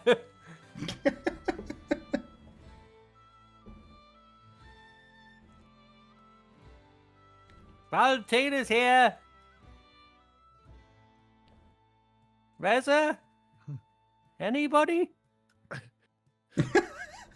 So you know, for waking up in Garrett's room, he's not there. Crap. He might be downstairs. Desmond, are you up here? Fuck. Reza walks out of her room. Full. She's clean. She's refreshed. She's got a full stomach, and she's wearing a clean armor. Everything. She's in like full vampire glamour glory this morning. Just completely refreshed. Good Would you say that you're morning. sparkling? No. Cypher just scowls at you with his one eye and just. What? What's wrong, Cypher? Valentina's here. Oh. Right, okay, I imagine she wants to talk to us. What's wrong with you? Why are you so cranky? Did you not sleep well? No, I fell asleep on a chair, and now my spine's like the letter S. My neck hurts. I'm hungry. I smell like poo. I've still got poo on my shoe. Reza pulls a very stale muffin out of the pouch she had prepared for Vanya, full of food so she could feed Vanya to keep her happy, and tosses the stale muffin to Cypher. He starts eating it and goes, "Are these supposed to be crunchy?" It's healthy for your teeth. Oh. He changes his teeth so they're big blocks, so he can chew this fucking. So it looks like he's got these weird, Horse like teeth. horse teeth. And he's eating this muffin. Right, have Francis and That's fucking disturbing. Chewing Reza- the muffin like how haven't chewing the cud. Oh. Reza is like nonplussed by this. She's just like, whatever, Cypher thinks. Mm-hmm. Is Francis back yet? Has he not? Do we not have a cook right now? What's going on? No, it's too closed. Oh, well, we probably start getting the word out that we need to reopen. I'm sure there's hungry and thirsty people about. Right, okay, let's go downstairs. You've done enough shouting up here. Vanya! She's She's not- downstairs. Oh, she is. Oh, alright. Come on, let's go. And then you go get cleaned up after we talk to Valentina, eh? Alright. He's tramped back downstairs.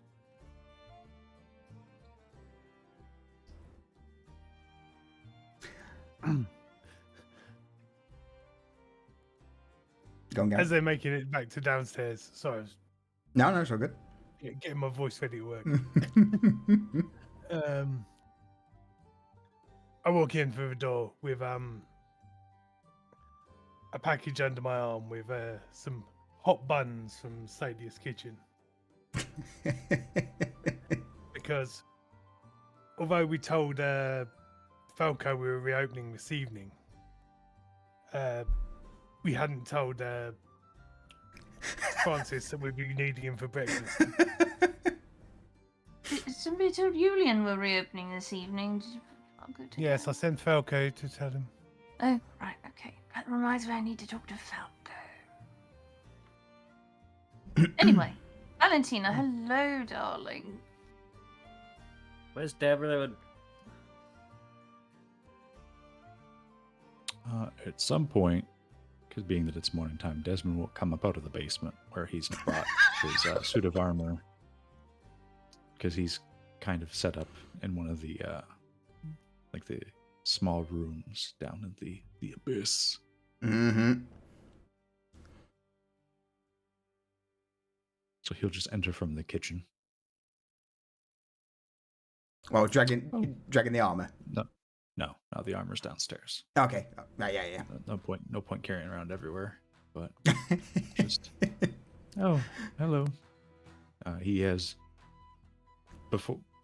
before this time he went out to the area where they found Francis face down before, and cleaned himself off using some of the rain runoff and everything, just so that he doesn't have filth all over him. Just because He doesn't see what the big deal is, but he doesn't want Vanya to act like, I don't know, act all weird, you know? She's like that about things.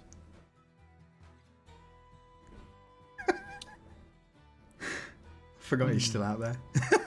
He's been out there for a while now. That potion did a number on him. So,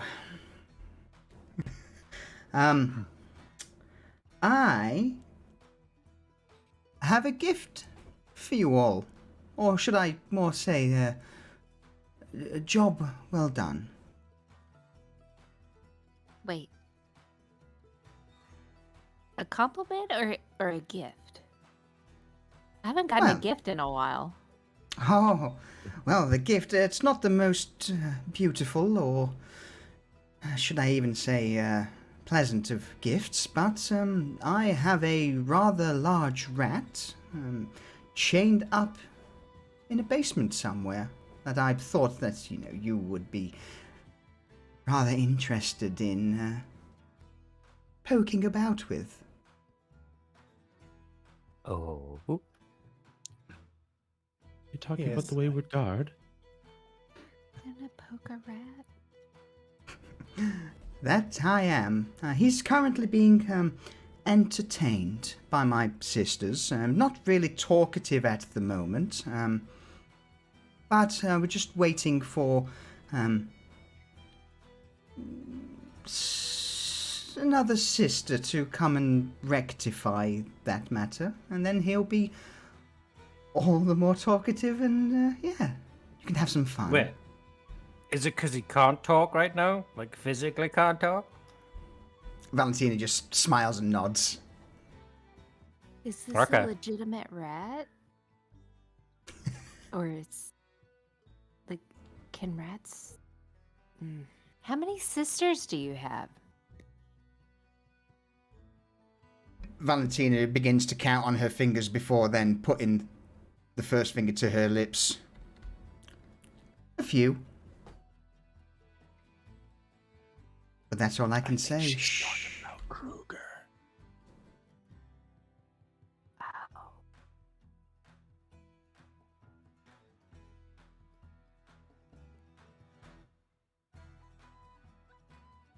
Thought she was actually talking about her. She leans over to Desmond.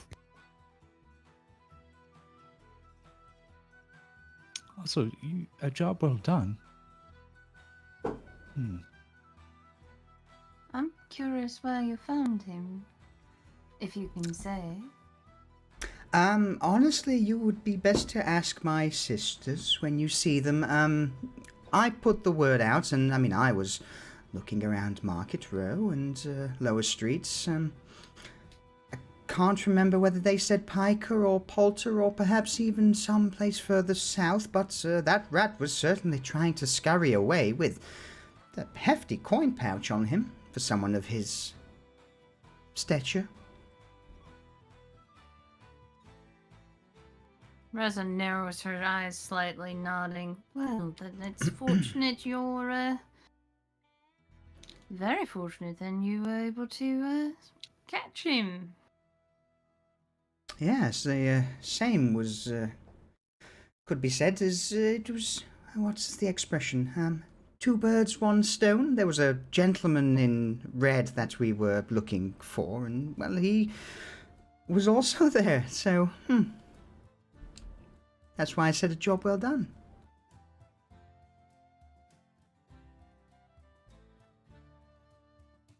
What gentleman in red? Again, you'll have to ask my sisters the actual details. They're the ones who caught him and, well, that's all I know. They require a few, I would say a day or so, just to make sure your rat's able to talk again. And again, my sisters have a few questions for him. Nothing serious, I'm not concerned. Supposedly something about a He was wanting to give information on all of the local establishments. I don't know, but again, they targeted my new workplace, and that won't be a problem anymore, I assure you.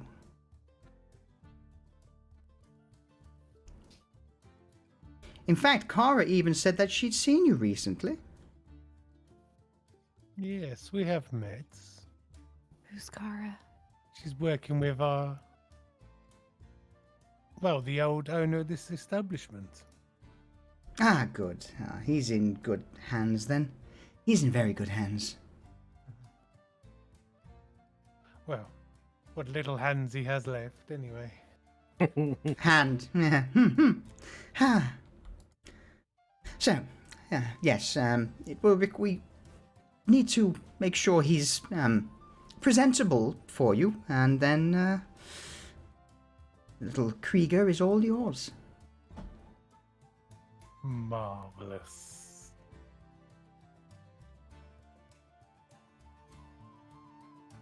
You've kept your end of the bargain perfectly. I knew I liked you. She offers a almost theatrical sort of bow of the head in respect. Words are humbling, thank you. If there is anything else or any other inquiries, then by all means I will be happy to take them. My only question I have is, when do I start? And she motions with both hands to the empty tavern. We reopen this evening. And I handle the talent scheduling. And you're in luck.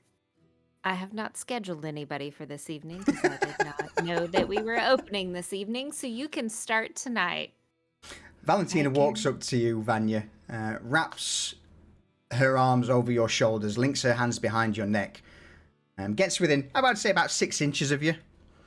Well, perhaps I could have a slot every night? Well, what's his face? The music guy. Is it Thaddeus? Guys, I think the word you're looking for is yes. Yeah, I think because Thaddeus will randomly pop in, and here's my thing: if you do a spot every single night, and then Thaddeus pops in, you guys collaborate together, maybe. Of course, and again, don't worry about me. I will make sure I extract as much coin as I can out of whoever brings the most in. And given Garrett and you have made an arrangement, I pursue about percentages and what you're extracting. No. Roll me a perception check, please, Vanya.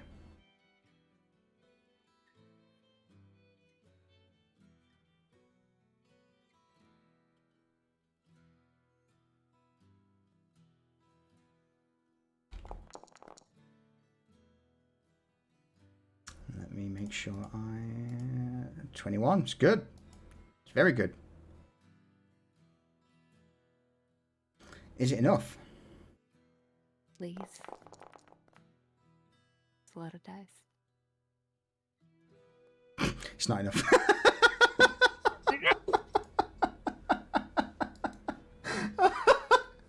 There's some expertise there. Valentina takes her arm back from over your shoulder and produces in front of your face a small stone toad. You may want to be a little more eyes open, but hopefully this will assure you that I can get whatever is needed from whoever comes in here. And she tucks the toad back into a sort of Vanya. What sort of, have you got a collar at the minute, Vanya, or? Is it like an open front jacket? She's got some cleavage that she could shove it All right. into. So yeah, so Valentina would basically just drop this small petrified toad into your cleavage, and then just slink away from you. And she's gonna say as she slinks away, if I notice our cells start going down because you're pilfering all the coin, then your days will get reduced. She smiles, nods understandingly. Then Vanya's gonna turn to Garrett and be like, Garrett, I think maybe there might need to be some kind of agreement if she's gonna start working every single night, because I fear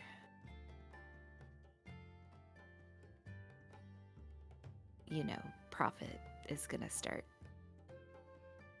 hemorrhaging.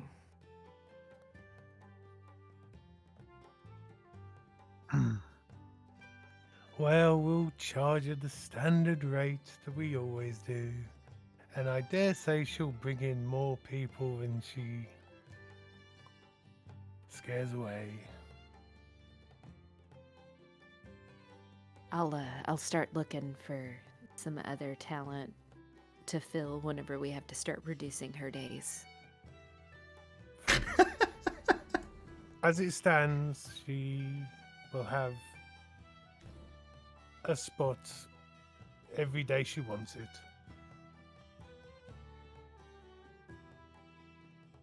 Vanya's gonna dig the toad out of her cleavage.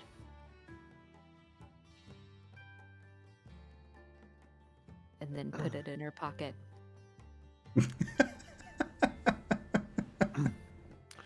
Gat will just say to himself, after Vanya's turned away, it's good technique.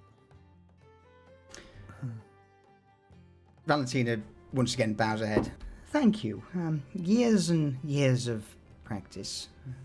Many years of practice. And, distract the clientele and, well, they won't suspect a thing. Is that the... Forgive me if I've forgotten from a few sessions, because I don't think I've, put my toad anywhere. Is this the same toad that I have? Yep. Yeah. So So I have 2 toads now? No, you have 1 toad. No, she nicked She it from you stole and my gave it She back. stole your toad. That bitch. Okay.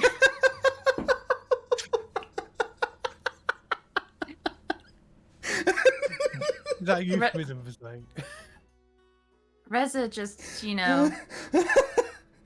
she's just smiling broadly, like,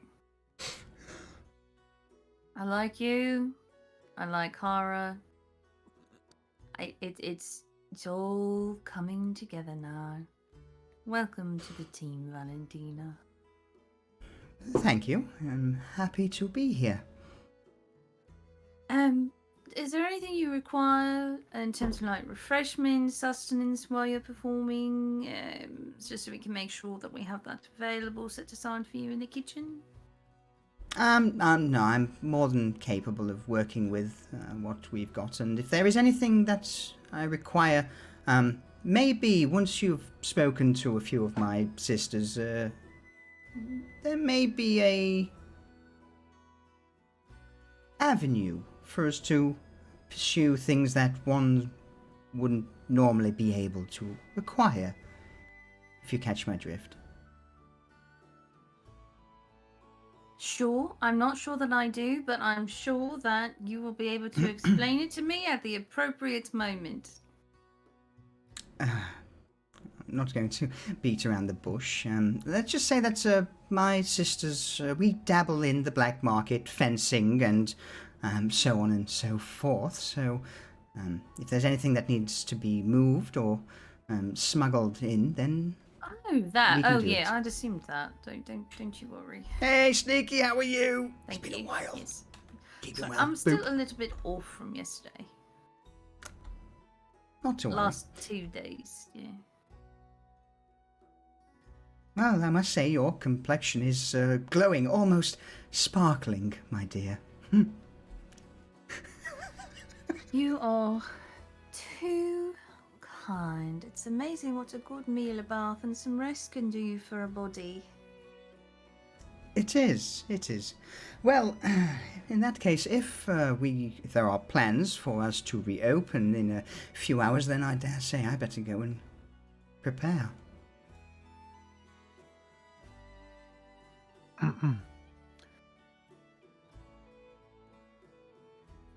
Yes, and should you need us, if we're not around, I'm sure you can word things correctly in a note that it wouldn't cause alarm to the casual reader.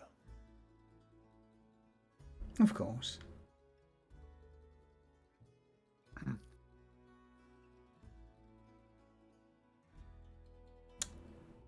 So, was I anything further, Garrett? No. Well, in that then, I dare say we're sort of now on the wind down from all of the chaos that's been occurring in lower streets for the last week, 2 weeks. With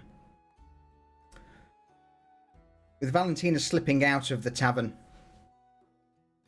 now it's been meticulously cleaned by Vanya. What's the plan? You've got probably a day or so before Krieger will be in a state to talk again. Shall we touch base with society?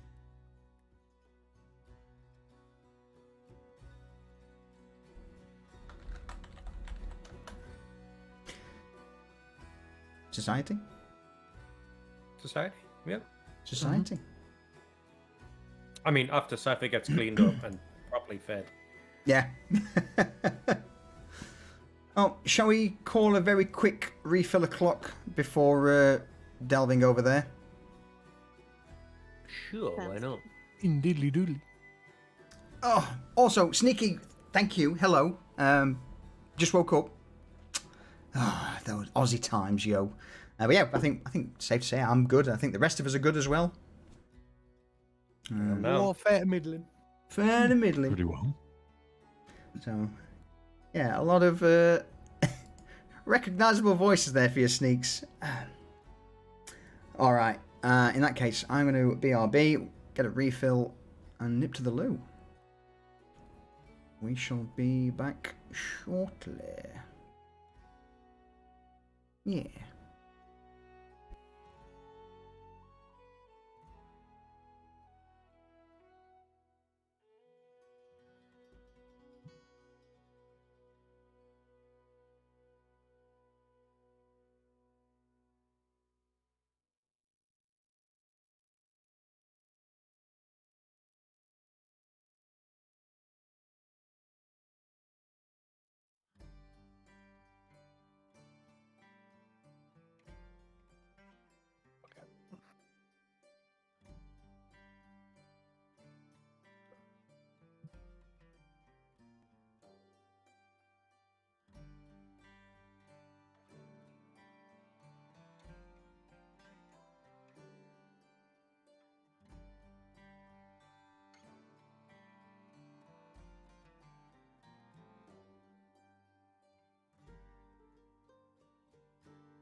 Me too. Never alone.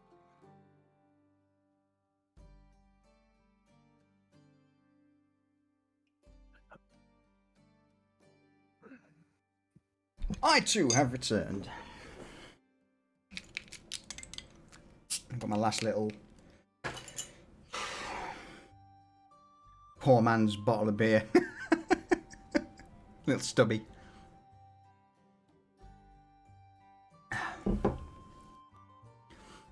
No, never mind.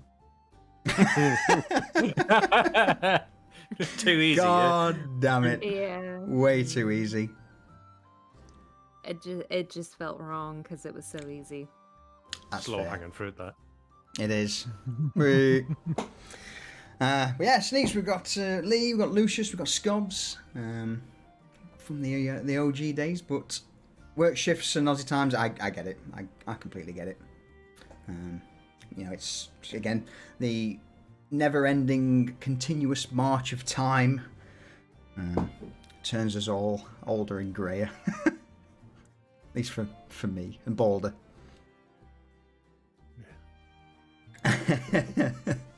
Yeah, it's all right. So go on, Garrett. I said nothing. I was drinking Coke. I thought you were like, "Yep, I understand." He doesn't understand because he's not going bald. I mean, that's yeah. I've got shit tons of grey. No bald. Shit. Ah.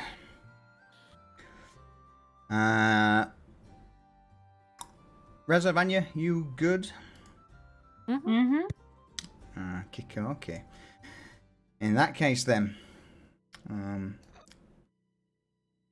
I guess the overriding consensus is a trip to the old Medicinae Societas. It's the last place to check on. Mm-hmm.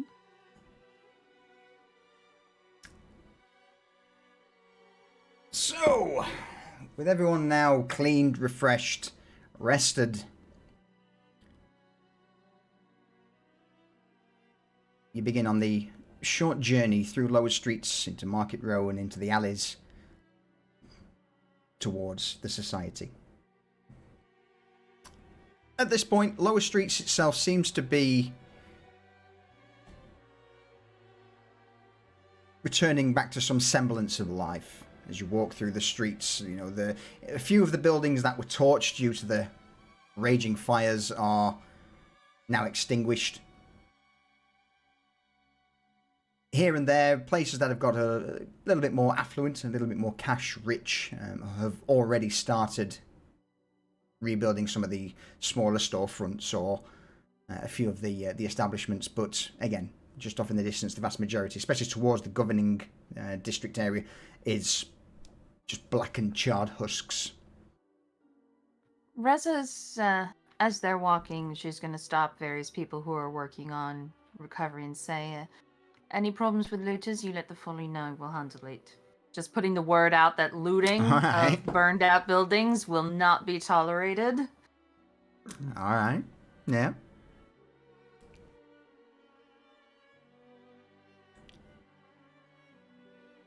Word spreads quite rapidly through Market Row.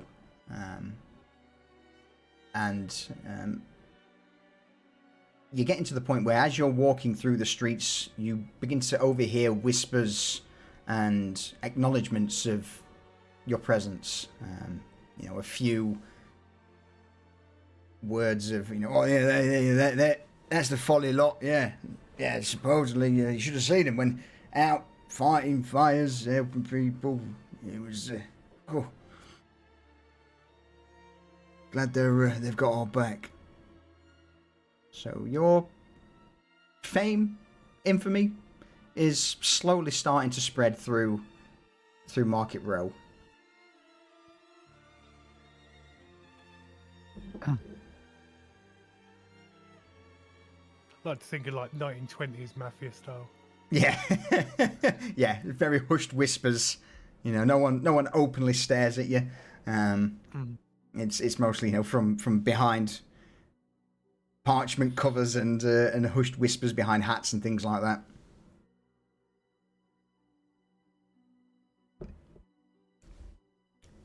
You would all notice there are a few red smeared crosses on the doors of some buildings. What's that all about? Some. That's Go Yes, ahead, Reza. Vanya? No, what were Oh. you going to say? I was just gonna say it's a symbol of hope. A cross drawn in blood is a symbol of hope. It's at this moment where, as you're beginning to continue walking, you see a small congregation of about 7 or 8 people. A woman stood on a crate with a white linen bedsheet draped over her.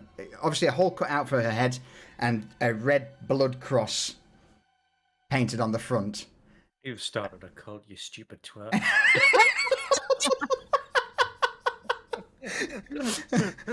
And all you can hear as you pass this small gathering is this woman shouting and harping on about some angel of mercy who descended.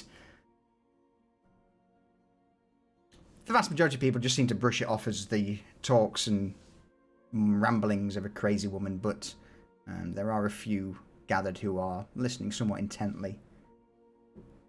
It's the same woman who wiped her snot on Vanya's skirt. It is.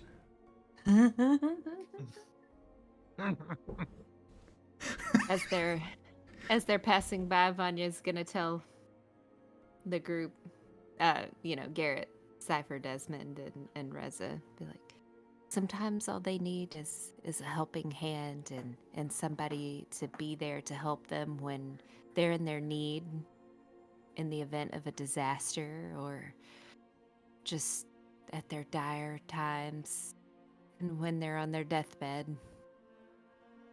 Just need a beacon of hope. Sometimes that's the Red Cross.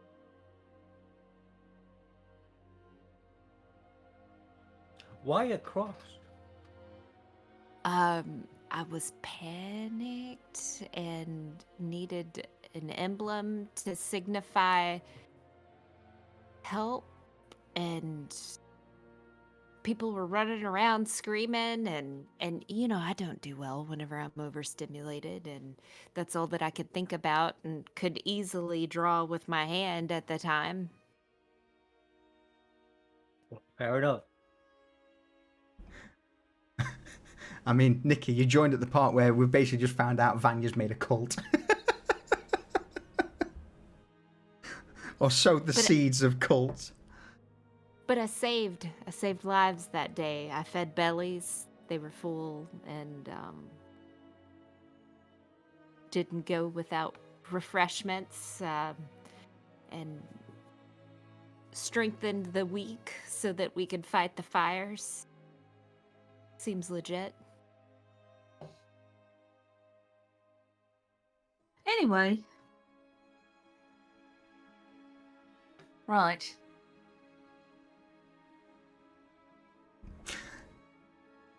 You can see. Sorry, go on. No, fuck, what was I gonna say? I read Nikki's comment and then I completely forgot what I was gonna say. We have left you speechless. It's a gift. So you continue through Market Row, eventually dipping into the alleys, and arrive at the magically sealed door to the society. With a quick rasp on the iron, the door opens, and you step inside. Immediately met with the heavy, damp atmosphere of the society's main tunnel and chamber. Stepping in, as per the norm, in the central chamber there is no one to be found.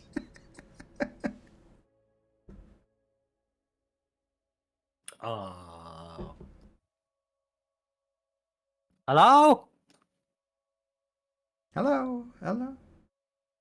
Voice echoes down the halls, and then a few moments pass. What? You are... Another voice returns the echo. The door to the side slides open, revealing the withered husk, the crippled visage of the coroner. Using his staff as a walking stick, he looks over the group. Been a while. Yeah, we've been busy. Where's the nurse? chambers, perhaps. I do not know. There's been issues. Inquisitive minds digging into places they normally do not. Oh. He's gone now, though, so... Gone? Oh. Yeah, he left. New girl. What?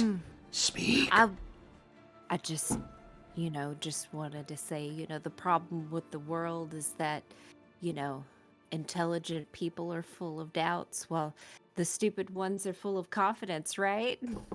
He points that finger that was originally towards Vanya towards Cypher.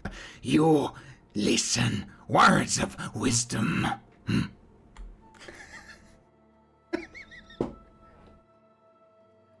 Yep. And then she proceeds on and she looks at Cypher and she goes, "It does not matter how slow you go as long as you do not stop." Maybe I misjudged you. But still, all of you. Desmond, too. What do we owe the pleasure of you being here? Has your time already? How long? Why were you not here yesterday? Points back towards Cypher. God damn it. We were busy dealing with an Inquisitor. And the day before, you have been skipping your tutelage.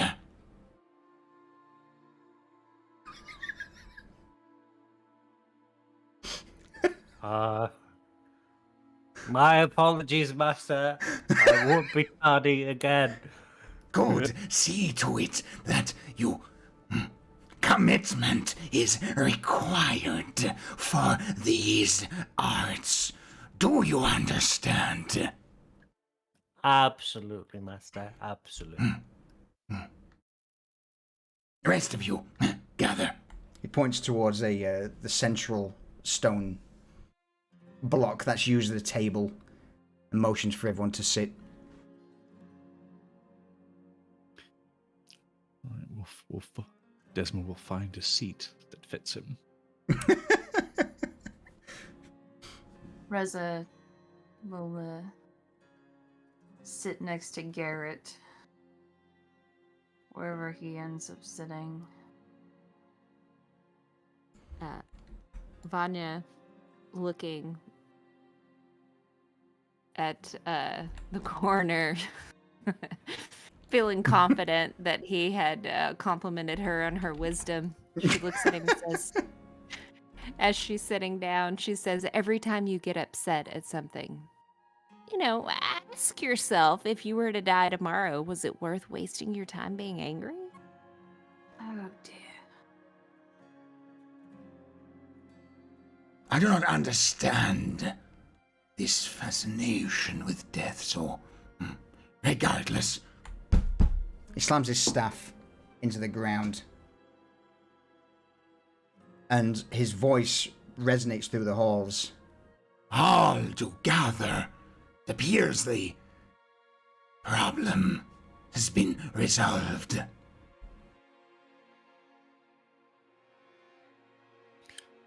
Doesn't seem that way. Slowly, the doors from the several chambers begin to open. And the botanist, along with the chirurgeon, steps out of the nurse's room, Chirurgeon's here. followed by the nurse. Interesting. With a brief glance around, the chirurgeon looks at Garrett, Cypher, Desmond, Reza, and Vanya and offers you all a brief nod in greeting before she takes a seat at the head of the table. The nurse lingers at the side of the chirurgeon for a moment before then also sitting down, and the botanist, using the various vines and branches, eventually drops herself into her chair. It is good to see you Hall.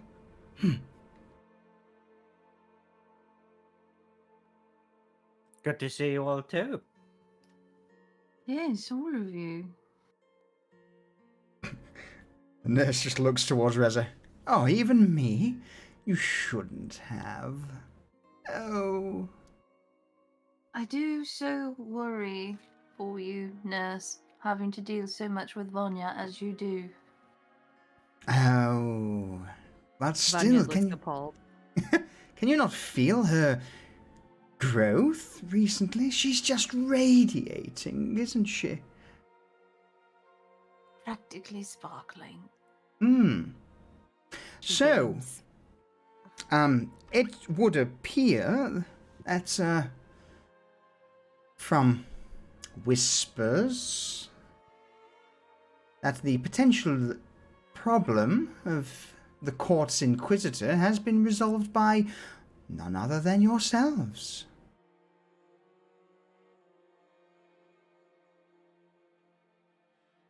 It would seem that way.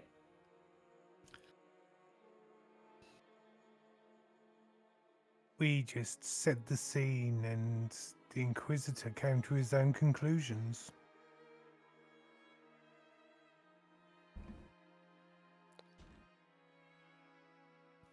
Go on, Desmond. I can see you. I can see you wanting to say something. I think my mic might be activating for Okay. no reason. The chirurgeon, or Lamorna for that matter, cups her hands on the table and looks around at the group again. Yes, I am pleased and offer our combined thanks for dealing with that. I was wondering if I would have to step in personally to remove it, but, well, I'm glad I did not. I am impressed, but not surprised. At those words, Cypher's now looking very intently at her. Yeah, same. Oh, You all have allowed us to continue our work unmolested, in the dark. For that, yes, for that, you indeed have my most heartfelt thanks.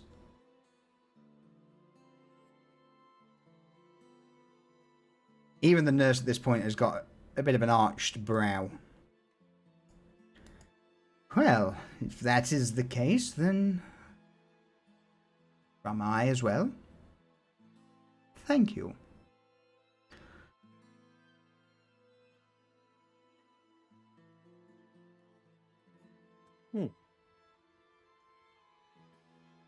I'm glad we could inadvertently help you. We didn't realize that he was that much of a bother to you.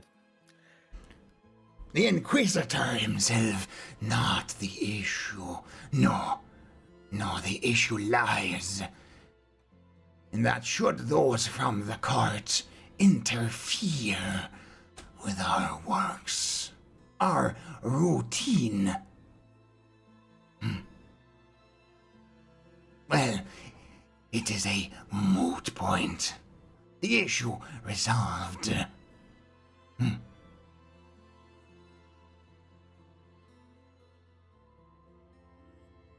So you had more of a concern with the administrator of Lower Streets.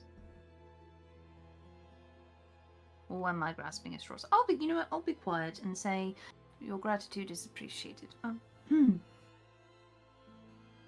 The nurse nods, and the chirurgeon turns towards you, Reza. There are things that, well, we do here that we cannot do elsewhere.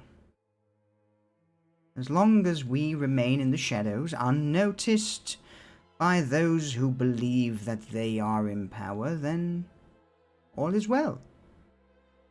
You have helped us keep that balance. They know very little. They have no more reason to dig their dirty claws into the dirt of lower streets, and thus all is well.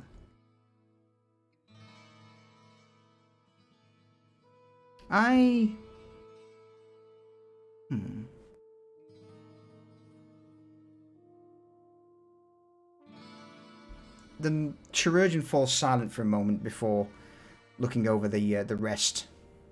I believe I have said all that needs to be said. Are there any others who wish to speak? Botanist, the chirurgeon, the nurse, and the coroner all fall silent as the words are spoken, and none seem. Which basically opens up the floor to you all. Any questions, any comments, anything you wish to ask the full gathered society?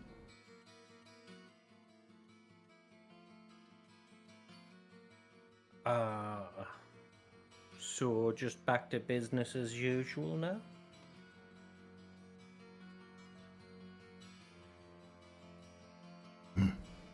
Learning. Yes. Yes.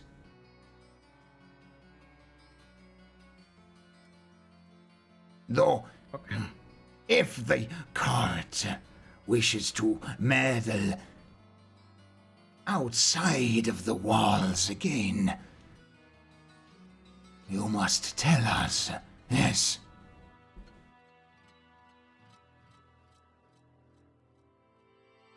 Why? So we are not caught with our, what is the phrase you use? Pants down. And have to close things off in quick order. We can gradually, or at least divert them to other places. I can assure you that if we found out such information, you would know very soon afterwards.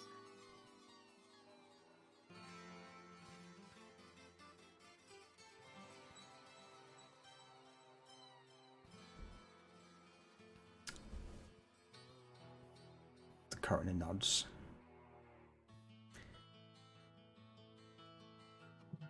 Looking over Cypher,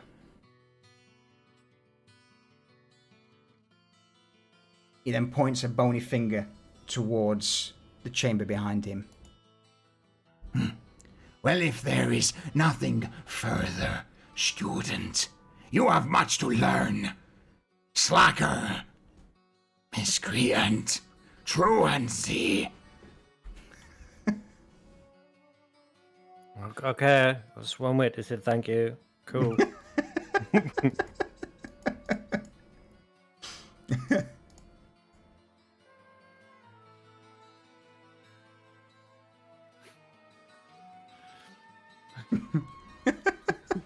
So I put head down and just trudge towards the chambers. Best thing is he told him not to come back for 2 weeks. And now Yeah. I know. Genius. It's the best thing ever. Yep. Vanya is going to approach the nurse Mm-hmm. and whisper to her and say, I just invoked my first contract.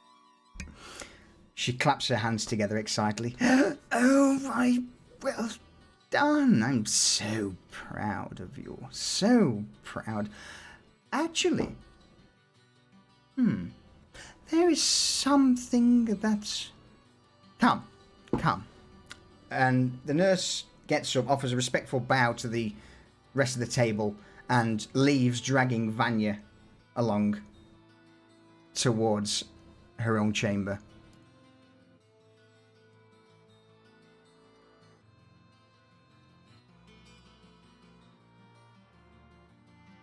She doesn't fight it. All right. So as you are dragged towards the nurse's chamber, she drags you through the usual center of the room with all of the various lanterns hanging, and opens a door at the back, stepping into a little bit more of a seems like an earthy cave that's been like a dugout. Here, a multitude of glowing crystals hang from the ceiling to provide illumination, and various books, urns, and spell components are scattered around. And as she begins to fertle through on a desk, she takes a single crystal, green in hue, and offers it out towards you, Vanya.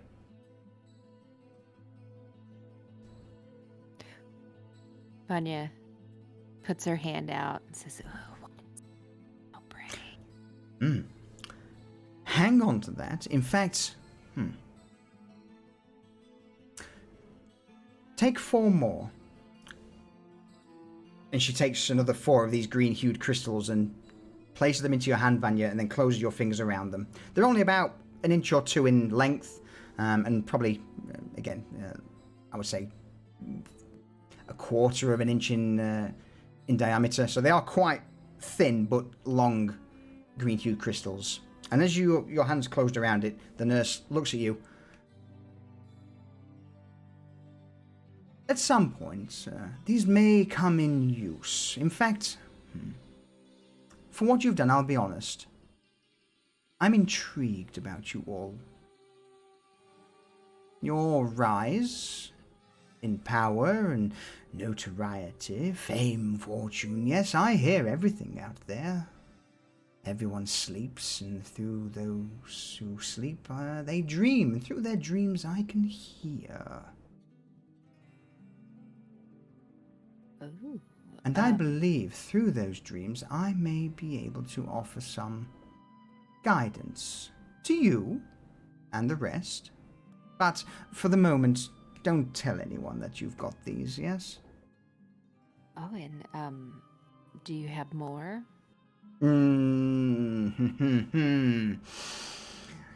Questions. Always questions from you. But no, for the moment, these are dream stones. It will allow me and others who are connected to interfere, maybe, or at least appear in the dreams of others. Oh, I was gonna ask you, since you're talking about questions, is like, do you feel as though their dreams foretell like actual things that are gonna happen? Are they real? Like, No, dreams Tell are me as more. real. Dreams are as real as the dreamer dreams. Whilst not always factual or accurate to what may have happened, it is a way for ones such as I to gather information. Those so who sleep. these stones, you said we can use them to be in someone's dreams? Yes, they will allow, if you put it under the pillow or under the head of someone who rests, all of those so those 5 stones are linked, basically meaning that if one is sleeping, all of the other stones, as long as everyone's sleeping on them, you would all be linked into a singular conscious as such. You would be able to peer into the dreams of your friends, cohorts, others, and with a subtle suggestion, perhaps even steer their dreams to, I don't know, events of the Sure. past? Or showing me where my 20% is? Or showing you where your 20% is, I guess, sure. But, again, hold on to Question? these for now. God, Question. another question, of course, go on. I want to know all before I use them. I like to learn. Are these reusable? No. Once they've been used and the dreamers are awoken, the crystal will shatter. And if I wanted to get more? Well, that is a conversation for another time and for someone to start doing their research more. Oh, do you have any books or things that I could research on the Dreamland?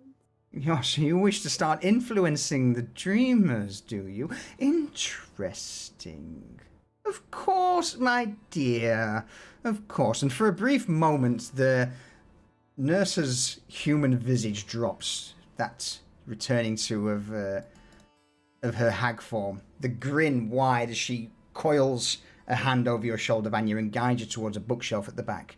With the other hand, with her incredibly long, knobbly fingers, she pulls a single book out and offers it towards you. This is a start. It will take Vanya some gets reading. excited.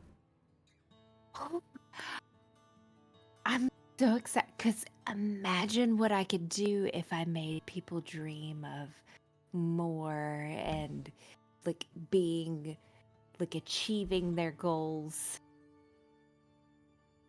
Oh, it would be a sight. You would be the most motivational person around. In control of their dreams, offering subtle gestures and pushing them in a direction you wish to see. Of course, it would be positive.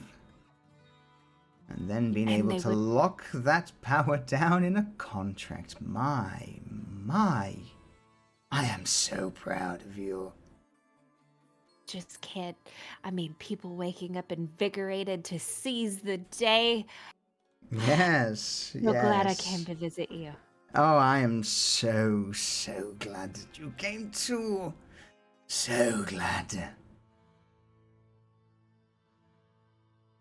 Now, for the moment, you said your contract went well.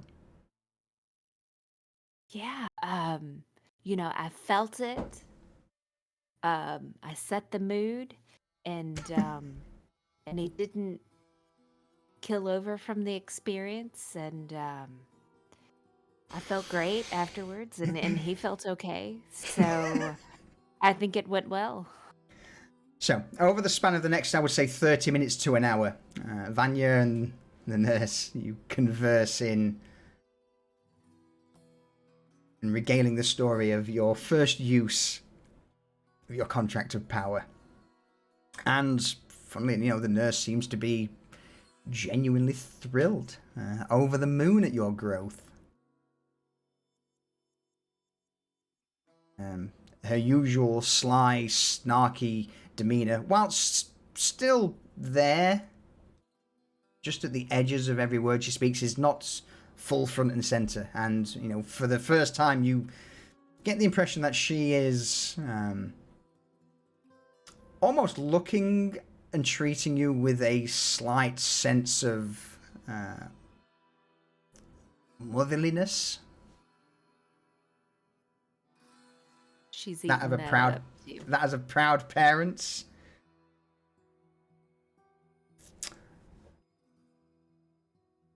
So with you two off, back in the Society's chamber, Reza, Garrett, Desmond, anything you wish to ask the remaining ones gathered?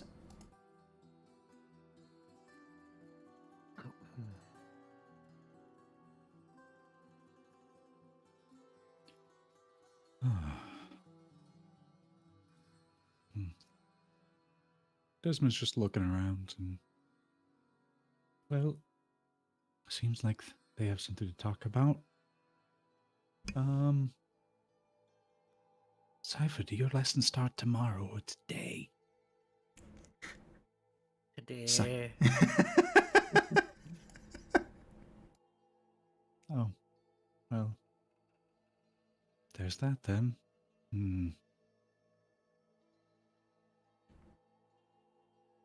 We're gonna keep me company. I could use an errand, boy. Yes, good. I like how he caught himself. He points toward Desmond. Yes, you two. Follow. I have uses required for your talents. Funny way to say you need something moved.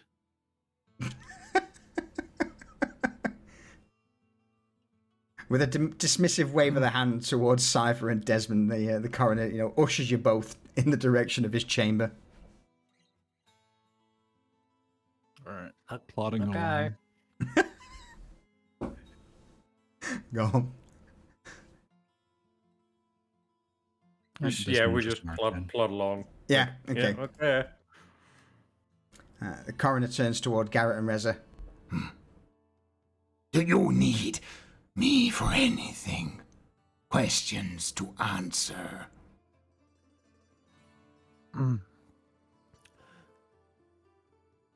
I don't think I require anything Good. of you. I will see you later. Well,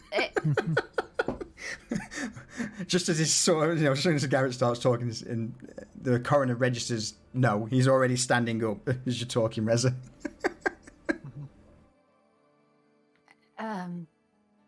What? you know, how quickly will he be back? If he can come back. Oh, The one hanging on the gate. the one on the gate. Which one on the gate? The former governor of Lower Streets. Stick to the wall with a silver stick. Bah. Yes, him. Can he come back from that? Do you know? can't- Coroner then slowly sits back down, holds a hand up to Cypher and Desmond to stop. I was unaware that Trueborn describe vampiric ears, hunched, quite tall.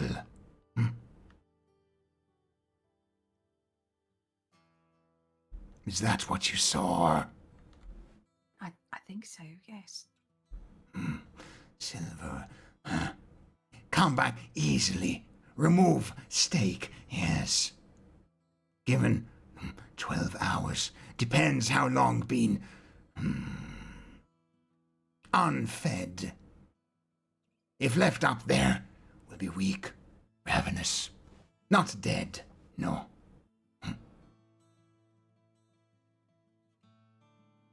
Can't remain there months, perhaps more.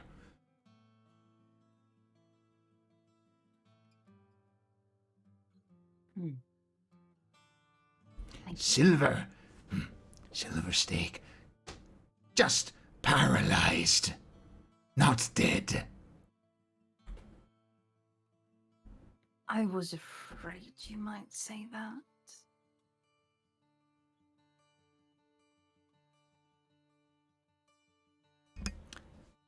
Coroner offers a single slight nod and then returns to standing up as he starts to shuffle towards his chamber.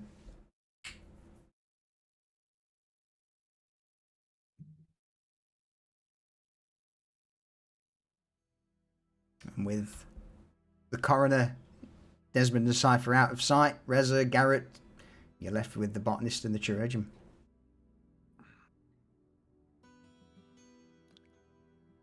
Have you returned to the pauper?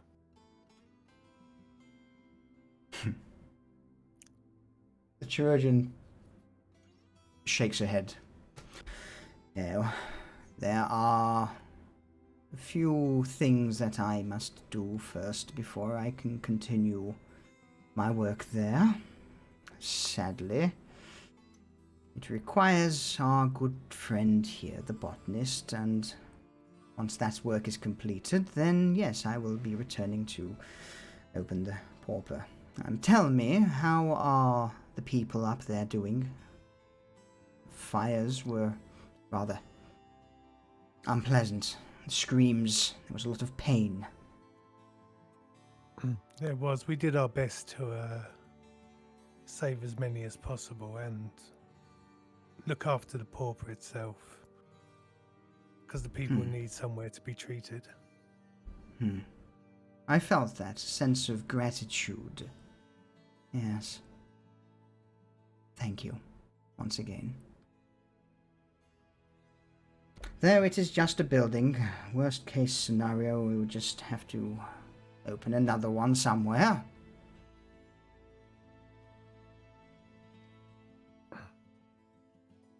The people need places of hope and safety, and to lose the one place where they get medical attention, as well as so many homes and a few lives, would be disheartening for the people. Yes, perhaps. But again, the people as a whole will continue on. That is their prerogative as such. Their short, insignificant lives are, well, still, they have much to learn, and again, as long as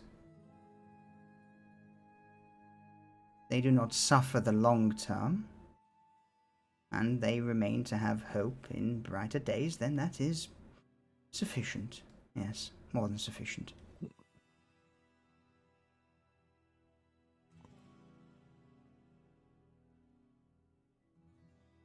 I never expected to be in a position to protect these people. It was enough for me to just live here without raising people's attention. But strange how things change. Yes. Yes, though I will say, and offer you perhaps both of you a word of either call it guidance, a warning. You currently stand on the precipice of great change. Should you continue your current course, then eyes and ears from within the city will no doubt see and hear of what transpires. Yes, being able to protect and assist is, well, admirable. But there is a line, and you are all fast approaching the line of where you can no longer perhaps use the shadows to conceal what and who you are. All I am saying is that consider very carefully in matters of the court and the great game that is currently being played within the city walls, for it seems that, at least for now, their great game is not spread into the outer slums, but who knows? You garner enough attention, create enough noise. What is the old saying? Where there's smoke, there's fire. And there has certainly been fire. Let us hope that our fanged friend stays impaled upon the gates, and that his armored brute of a man has no further requirements for digging deeper. I very much like this city. It would be a shame to have to relocate.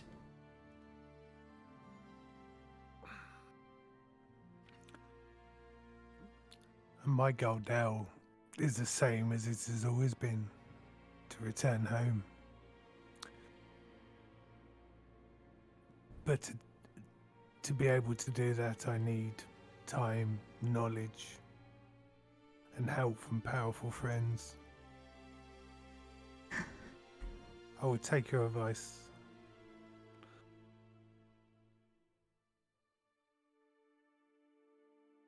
While I work towards my goals.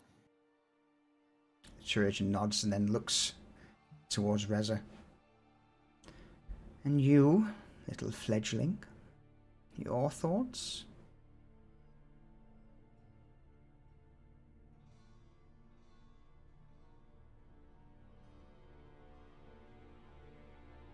Good talk. Oh, I was hitting the wrong button for my push to talk. Well,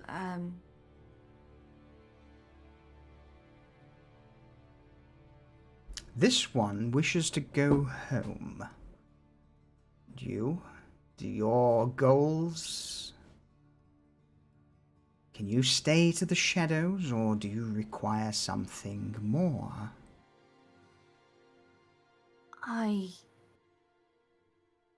In a past life, I was dedicated to eradicating the darkness. Maybe I still am. Not sure some days.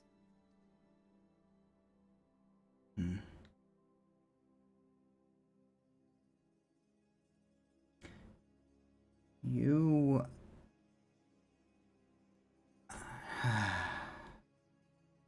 Chirurgeon. A sorrowful look crosses her face for a moment before she returns her gaze back to you. Reza. You are currently in a state of limbo. Unable to move forward nor backwards, but heed these words I tell you. Should you delve deeper into the darkness, it will one day consume you, as it does all of your kind.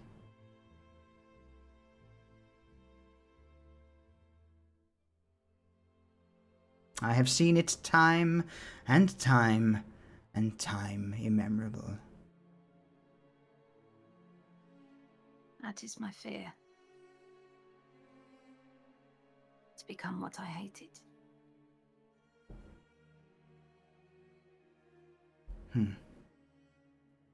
Well, that, my dear child, is your path to tread, your decision to make, and find comfort in that you only have this one existence. You may as well enjoy it to the best of your abilities, for when you eventually perish, there is no light for anyone. Not anymore. I know.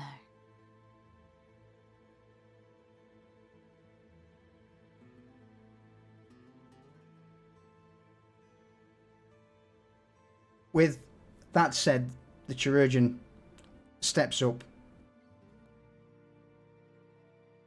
offers you all a nod in farewell. Lost my voice then for a minute. And takes her leave into one of the side chambers.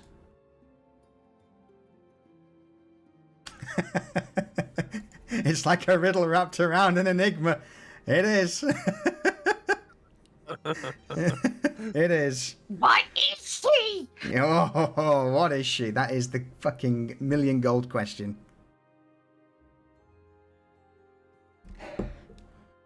So, seeing this, the nurse would also, the botanist would also begin to take her leave, unless stopped, leaving you all to your own thoughts, theories.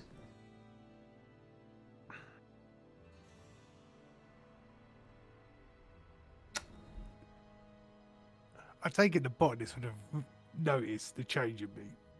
Yes. Yes. Which is why she's not said much. Yes. Yeah. I'm not even going to ask you to roll a check. Yeah, you would have noticed that the botanist has had difficulty keeping eye contact with you, Garrett. And, you know, has actively been trying to avoid conversing.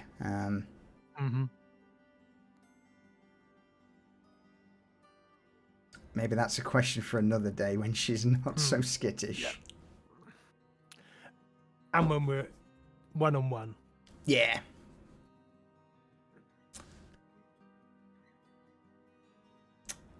I think that sort of nails down a lot of the ending and, you know, wraps up a lot of what we've been doing for the last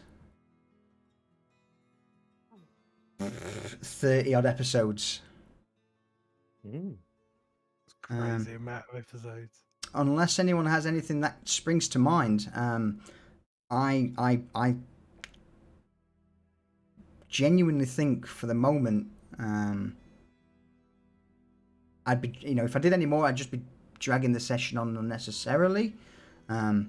Questions are answered as far as I'm concerned, unless there's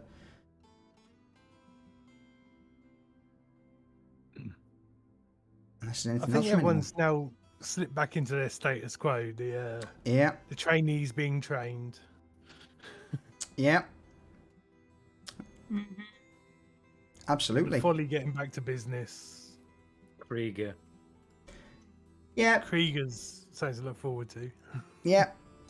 I wouldn't say that's so much as a main point, but you know, he's certainly about to answer for his transgressions.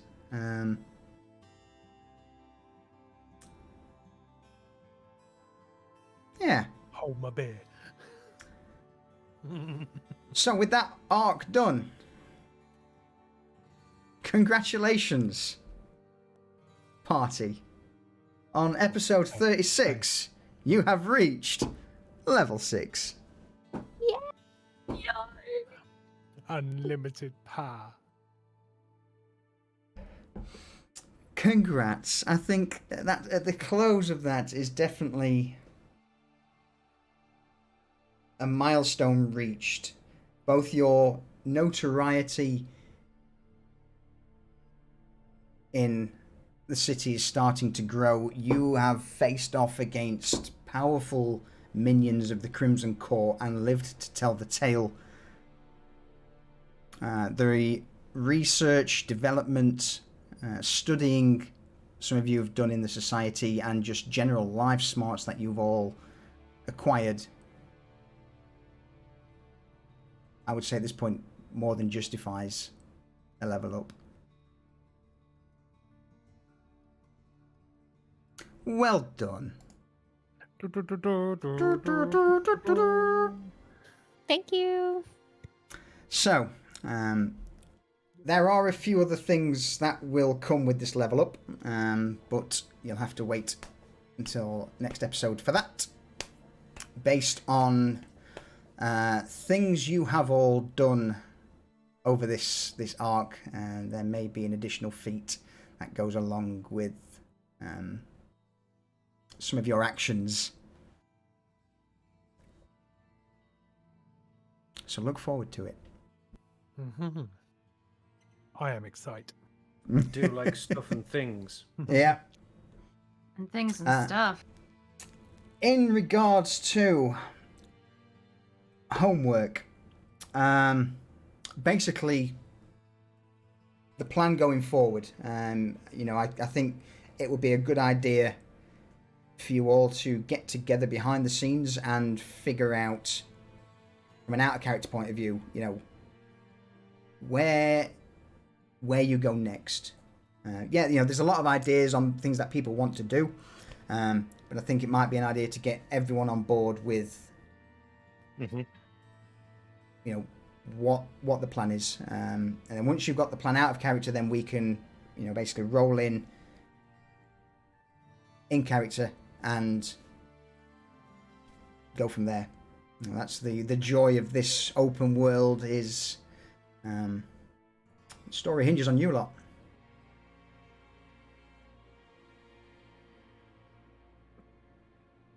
Yeah. Yeah.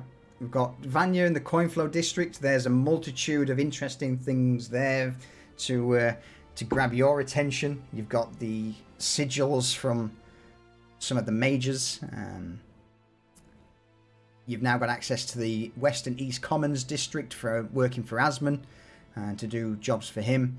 You've got to solidify your own power in lower streets, perhaps fight off any upstart gangs who may see a bit of a power vacuum, especially now that the Thank Table and Asmon's gone out of the Polter district. And then also you've got the remnants of whatever's going on in the Piker district after Mac and his tavern burnt down. So yeah, from a world point of view, there's about to be a lot of gang warfare going on in the slums of Novostoya, with you guys slap bang in the middle of it. Wonderful. I do enjoy a power vacuum. And filling it. Yeah. So yeah, the existential crisis of, some overpowered murder machine stomping through the streets is now gone. Which brings us back to the mundane day-to-day life of a Novostoyan serf.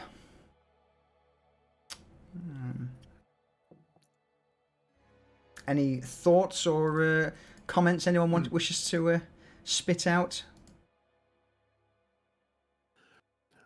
Hey, I'm not a serf. I dragged myself up from my bootstraps. I'm a scum now.